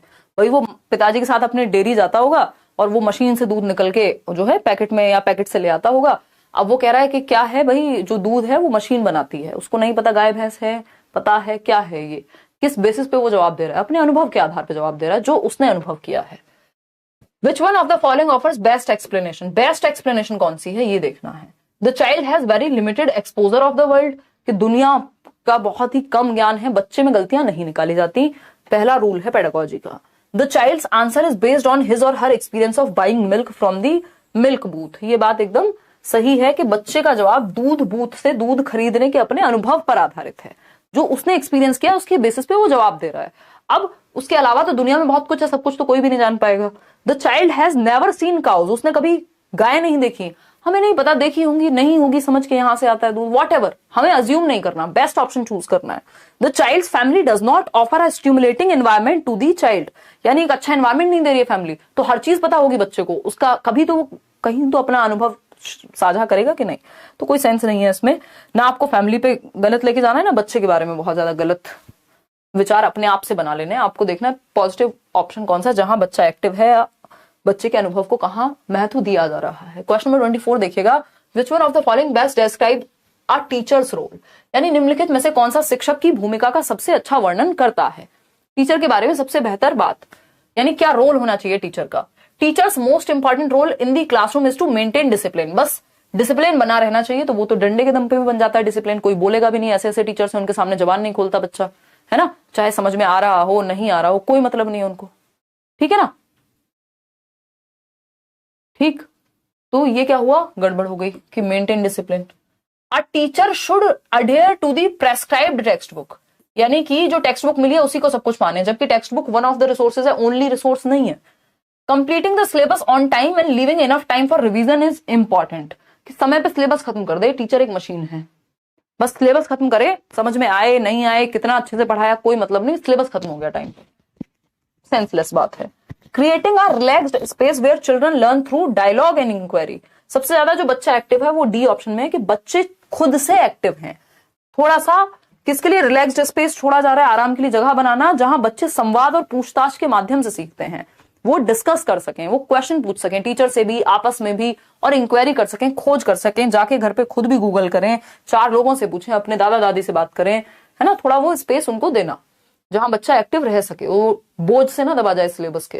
क्वेश्चन नंबर 25 देखिएगा, which one of the following classrooms encourages rich learning, यानी समृद्ध शिक्षा, रिच लर्निंग मतलब पैसे वाली रिच नहीं, समृद्ध, हर एक पक्ष में बेहतर। तो पहला ऑप्शन है, a classroom with a variety of material displayed in the class beyond the reach of children so that the material last longer, यानी वह कक्षा जिसमें प्रदर्शित विभिन्न प्रकार की सामग्री बच्चों की पहुंच से परे हो, यानी बच्चे टच ही नहीं कर सकते, मटेरियल बहुत सारा है, तो फिर क्या अचार डालें बेचारे बच्चे, हैं फोटो देख के खुश हो जाएं, नहीं। A classroom with open activity corners and a variety of children's literature in open shelves accessible any time of the day, भाई बच्चा एक्टिव है और बच्चे के एक्सेस में है मटेरियल, चाहे वो किताबें हों, चाहे वो चार्ट्स हों, जो भी मटेरियल क्लासरूम में है, वह कक्षा जिसमें खुली गतिविधि और विभिन्न प्रकार के बाल साहित्य शेल्फ में रखे हो, किसी भी समय बच्चे का मन है वो उसके एक्सेस में है, जाकर के वो इशू करा सकता है लाइब्रेरी से या व्हाटएवर, जहां पे भी वो कॉर्नर बना हुआ है। A classroom with neatly organised material in cupboards brought out once a week, एक हफ्ते में एक बार शक्ल देखने को मिलती है। मटेरियल तो बहुत सारा है, खेल कूद के सामान तो बहुत सारे हैं, लेकिन मिलते ही नहीं है बच्चे को। अ classroom with structured and planned learning driven by text book content, text book centre नहीं है, एक्टिविटी सेंटर्ड क्लासरूम होनी चाहिए। बच्चा सबसे ज्यादा एक्टिव है बी ऑप्शन में, जहां वो कभी भी जाकर के उस मटेरियल के साथ खेल सकता है। इसी को प्रिंट रिच एनवायरमेंट कहते हैं। क्वेश्चन नंबर 26 देखिएगा, which one of the following best describes the role of text books, यानी पाठ्य पुस्तकों की क्या भूमिका है। इस पे एनसीएफ भी चर्चा करता है, इस पे लगभग हर एक व्यक्ति चर्चा करेगा। They are one of the resources and reference materials available in the classroom, यानी जो पाठ्य पुस्तक होती है वो कक्षा में उपलब्ध संसाधन और संदर्भ सामग्री में से एक है। यानी इतने सारे संसाधन है क्लासरूम में आज की डेट में। स्मार्ट बोर्ड भी है आपके पास, अगर हम कहें चार्ट्स भी हैं, 3D मॉडल्स भी हैं, इंटरनेट भी है, और भी 70 एक्टिविटीज कराई जा सकती हैं। तो जो या न्यूज आर्टिकल्स हो सकते हैं, बच्चे लोगों से इंक्वायरी कर सकते हैं, कहीं आप फील्ड ट्रिप पे ले जा सकते हैं बच्चे को कुछ सिखाने के लिए, दिखाने के लिए, साइंस म्यूजियम ले जा सकते हैं। मतलब टेक्स्ट बुक एक रिसोर्स है, एक मात्र रिसोर्स नहीं है कि और कुछ है ही नहीं, बस किताब से ही रट लेगा जो भी उसको आता होगा। तो वे कक्षा में आजकल इतने सारे लर्नर्स हैं जो लोग जॉब्स ले रहे हैं, टीचिंग में भी कितने सारे लोग हैं किताब ही नहीं लेते, कि इंटरनेट से किया है, बैच से किया है, चैनल से देख लिया है, जो नोट्स मिल गए पीडीएफ से पढ़ लिया है। तो फॉर्म तो बहुत सारी है किसी भी चीज की, सिर्फ किताब एकमात्र साधन अभी नहीं रह गया है। तो they are one of the resources and reference materials available in the class, one of the resources है। यही एनसीएफ भी कहता है कि एकमात्र साधन नहीं है, कई संसाधनों में से एक संसाधन है, ना कि एकमात्र संसाधन है किताबें। दे maintain homogeneity in the learning across a state और द नेशन, वे एक राज्य या राष्ट्र में अधिगम में एक रूपता बनाए रखती हैं। कोई सेंस नहीं है कि भाई सब में एक ही जैसा लेवल का पढ़ाना है तो सिर्फ किताबों से ही होगा। मतलब ये बात उतनी जम नहीं रही हमें। ऐसा होता है कुछ हद तक कि मान लीजिए एनसीईआरटी चल रही है तो देश भर में वही सेम बुक है। They provide guidance to teachers and parents about the course of study, ऐसे तो गाइडेंस भी प्रोवाइड कर देंगी कुछ हद तक, सबसे ज्यादा जरूरी है। ये तीनों बातें पूरी तरह से गलत नहीं होंगी, लेकिन बेस्ट ऑप्शन क्या है हमारे पास, ए ऑप्शन। तो हम बेस्ट के साथ जाते हैं। क्वेश्चन नंबर 27 देखिएगा, एनसीएफ 2005 डेराइव्स इट्स अंडरस्टैंडिंग फ्रॉम, यानी राष्ट्रीय पाठ्यचर्या की रूपरेखा या फ्रेमवर्क 2005 जो है एक डॉक्यूमेंट है एनसीईआरटी के द्वारा निकाला गया, जिसमें बहुत सारी बातें हैं कि आपको टेक्स्ट बुक का कैसा इस्तेमाल करना है, आपको पढ़ाना कैसे, बच्चे को मैथ्स कैसे पढ़ाए, साइंस कैसे पढ़ाएं, लैंग्वेज कैसे पढ़ाएं, अलग अलग बातें हैं। ठीक है ना। तो अगर हम बात करते हैं, यहां हिंदी वाला स्लाइड नहीं दिख रहा है, ऐसे कैसे हो जाएगा भाई, हिंदी नहीं दिख रहा है, थोड़ा लेफ्ट सेट कीजिए। अच्छा कर देंगे, चलो अगर नहीं दिख रहा है तो देखिएगा। सी ऑप्शन कह रहे हैं 74% लोग। भाई ये बात हमें पता होनी चाहिए कि जो एनसीएफ है, जितनी भी नई पॉलिसीज आ रही हैं वो सब रचनावाद पे आधारित है। और रचनावादी कौन कौन लोग हैं, ये एक स्कूल ऑफ थॉट है, एक समुदाय है विचारों का। ठीक है ना। पियाजे, वाइगॉस्की, ये सारे लोग रचनावादी हैं, ब्रूनर फॉर दैट मैटर, है ना। ये कहते हैं बच्चे को एक्टिव रखो। रचनावाद क्या कहता है, बच्चे को एक्टिव रखो, बच्चा ज्ञान की रचना करे, स्वयं कंस्ट्रक्ट करे नॉलेज को, है ना। बच्चा एक्टिव होना चाहिए, मीनिंगफुल लर्निंग होनी चाहिए। और दूसरा, टीचर का रोल क्या है, फैसिलिटेटर का है, सुविधा दाता है टीचर, माहौल क्रिएट करता है, जहां जरूरत होती है बच्चे के लिए खड़ा होता है, लेकिन थोपता नहीं है उस पर। लर्नर सेंटर्ड अप्रोच ये मानते हैं, चाइल्ड सेंटर्ड अप्रोच को मानता है कंस्ट्रक्टिविज्म, क्योंकि ज्ञान की रचना पे फोकस है। क्वेश्चन नंबर 28 देखिएगा, दो क्वेश्चन और हैं। The children in a class can be considered to be motivated if, कक्षा में बच्चों को प्रेरित समझा जा सकता है, यानी बच्चे मोटिवेटेड हैं कब। पहला ऑप्शन है they come to school neatly dressed in uniform, तो ये तो डिसिप्लिन के डर से भी आ सकते हैं कि फाइन लगता हो बच्चों पे, तो वो सही से कपड़े पहन के आते हैं एकदम साफ सुथरे। तो ये जरूरी तो नहीं है कि मोटिवेटेड हैं तभी आएंगे, मोटिवेटेड हो सकते हैं, लेकिन मोटिवेशन का एकमात्र तरीका ये तो नहीं है जांचने का। दे मेंटेन डिसिप्लिन, तो आप डंडे के डर से या 75% आपकी अटेंडेंस होनी चाहिए, पेपर नहीं देने देंगे तो भी आपकी अटेंडेंस तो मेंटेन हो जाती है। All are regular in attendance, again same बात हो गई। अटेंडेंस में रेगुलर होना मतलब डर की वजह से भी हो सकता है, फेल ना हो इसलिए भी हो सकता है, लेकिन रियल में वो मोटिवेटेड है कब पता चलेगा, जब वो सवाल पूछते हो। They ask questions seeking clarification from the teacher, वे शिक्षक से स्पष्टीकरण प्राप्त करने के लिए प्रश्न पूछते हो। अच्छे टीचर की पहचान है, आप जैसे ही वो क्लास से निकलते हैं, आप ऑफलाइन में भी हम लोग कई बार डिस्कशन हो रहा होता है जब, तो आप पीछे पीछे जाते हैं या इतने सारे लोग आसपास होते हैं कि वो सवाल पूछ रहे होते हैं, सच में इंटरेस्टेड हैं, बाद तक भी। क्लासरूम में तो होगा ही ऐसा, क्लासरूम में तो होगा ही, स्कूल में हालांकि ये चीज बहुत हद तक संभव नहीं है, बट आप देखते हैं जो टीचर सच में इंटरेस्टेड होते हैं, बच्चे आते हैं एक्स्ट्रा टाइम लेकर के भी, आपको दिख जाएंगे वो ऑफिस में भी डाउट्स पूछते हुए। हर टीचर से नहीं पूछ पाएगा बच्चा। तो अब बच्चा मोटिवेटेड कब कहा जाएगा? जब वो क्वेश्चंस पूछे। भाई डर में तो क्वेश्चन नहीं पूछ सकता ना, इंसान चुप होकर बैठ जाएगा। तो जैसे आप लोग पूछते हैं तो fourth option is the right answer. Question number 29 देखिएगा और समझिए। क्वेश्चन नंबर 29 क्या कहता है? Which one of the following is the most suitable to improve children's learning, यानी निम्नलिखित में से कौन सा बच्चों में अधिगम में सुधार करने के लिए सबसे उपयुक्त है, यानी बच्चों की लर्निंग को बेटर बनाने के लिए कौन सा एक बेहतर ऑप्शन है। Regular assessment test should be conducted, यानी नियमित मूल्यांकन कराइए। चलो ठीक है। Teacher should explain the content using different examples and illustrations, शिक्षक को विभिन्न उदाहरणों और चित्रों का उपयोग करके विषय की व्याख्या करनी चाहिए, यानी प्रिंट रिच एनवायरनमेंट हो गया, जो कि एक अच्छी बात है। बच्चा ज्यादा बेहतर तरीके से सीख पाएगा, इंप्रूव ज्यादा होगी लर्निंग, बजाय कि सिर्फ और सिर्फ असेसमेंट। एक बार हो गया असेसमेंट, पता लग गया आपको, अब इंप्रूवमेंट की बात करोगे। All types of learning material should be there in the class. देखो विकासशील देश है भारत एक, और सभी तरह के मटेरियल हर जगह अवेलेबल हो। अभी तो ठीक से सारी सुविधाएं, जो बेसिक सुविधाएं स्कूल्स में, दूर अगर आप रिमोट एरियाज में जाएंगे वो तक भी नहीं पहुंची हैं, तो सारे मटेरियल अवेलेबल होंगे, ये तो सोचना ही खराब बात होगी। टीचर जो कम से कम में ज्यादा बनाना है, हमें इंडिजीनियस मटेरियल को अपनाना है। Teacher should facilitate children to interact with each other on real life situations. ये बात हमें और ज्यादा अच्छी लग रही है कि एक्सप्लेन कर दे टीचर डिफरेंट मटेरियल और एग्जाम्पल के थ्रू, ये भी बात पॉजिटिव थी। चलिए आप आकलन भी कर लीजिए, इसको भी हमने कह दिया पॉजिटिव हो तुम। ये तो हो ही नहीं सकता कि सभी प्रकार का मटेरियल हो, जितना संभव हो सके उतना हो सकता है। फिर भी अगर हम इसको गलत ना माने, लेकिन सबसे ज्यादा बच्चा एक्टिव कहाँ है? जहां पर चिल्ड्रन जो है वो इंटरेक्ट कर रहे हैं और वास्तविक जीवन से ज्ञान जोड़ रहा हो। सबसे ज्यादा एक्टिव जहां बच्चा है, सिंपल सा उदाहरण है, वही उत्तर बेस्ट है, 1 नंबर वही दिलाएगा, क्योंकि बच्चे इंटरेक्ट कर रहे हैं, सबसे ज्यादा एक्टिव हैं, चर्चा चल रही है। लास्ट क्वेश्चन है आज के लिए ये, क्वेश्चन नंबर 30 देखिएगा। ये कहता है the discipline which has a significant role in a learning environment is of the kind which helps, यानी वो अनुशासन जो अधिगम वातावरण में एक महत्वपूर्ण भूमिका निभाता है। यानी अनुशासन डरने वाला नहीं, वो जो सीखने में मदद करे, वो कौन सा उदाहरण है? डिसिप्लिन का कौन सा उदाहरण है, यानी बेस्ट डिसिप्लिन कौन सा होगा? Children to regulate and monitor their own learning, जहां बच्चे अपनी शिक्षा को विनियमित करें और खुद से मॉनिटर करें, मैंने कितना सीखा, मेरे कितने नंबर आ रहे हैं, मुझे कहां दिक्कत हो रही है। बच्चा खुद विचार कर रहा है और खुद के लिए खुद की रिस्पॉन्सिबिलिटी, उसकी सेल्फ असेसमेंट है कहीं ना कहीं अगर मैं देखूं, या सेल्फ डिसिप्लिन का उदाहरण है। तो बेस्ट डिसिप्लिन क्या है? Self discipline. आप डंडे के दम पे कितने दिन डिसिप्लिन रख पाएंगे किसी को, है ना? तो सेल्फ डिसिप्लिन जो है वो बेस्ट उदाहरण है, और जब बच्चों को मजा आता है सीखने में तो वो खुद से डिसिप्लिन होते हैं, ये आपने देखा होगा। टू क्रिएट साइलेंस, ये तो डर वाला हो गया, सिर्फ इंस्ट्रक्शन दे दिए, रोट रट्टा तो लगवाना ही नहीं है, तो A option is the right answer. ये सेट आपका खत्म होता है। आउट ऑफ 30 कितने आपने स्कोर किए वो आप बताएंगे, और ये थोड़ा सा मुश्किल लगा होगा, एक बार रिवाइज आप जरूर करिएगा इसको। फिर इसके बाद हम लोग अभी काफी काम करने वाले हैं। ये 9 बजे वाली क्लास भी अगर आपने जारी रखी तो पेपर आपका रुकेगा नहीं, और जो नोट्स दिए हुए हैं फ्री आपको, वो आप पढ़ लीजिए। बैचेस में तो टेंशन लेनी है ही नहीं, ठीक।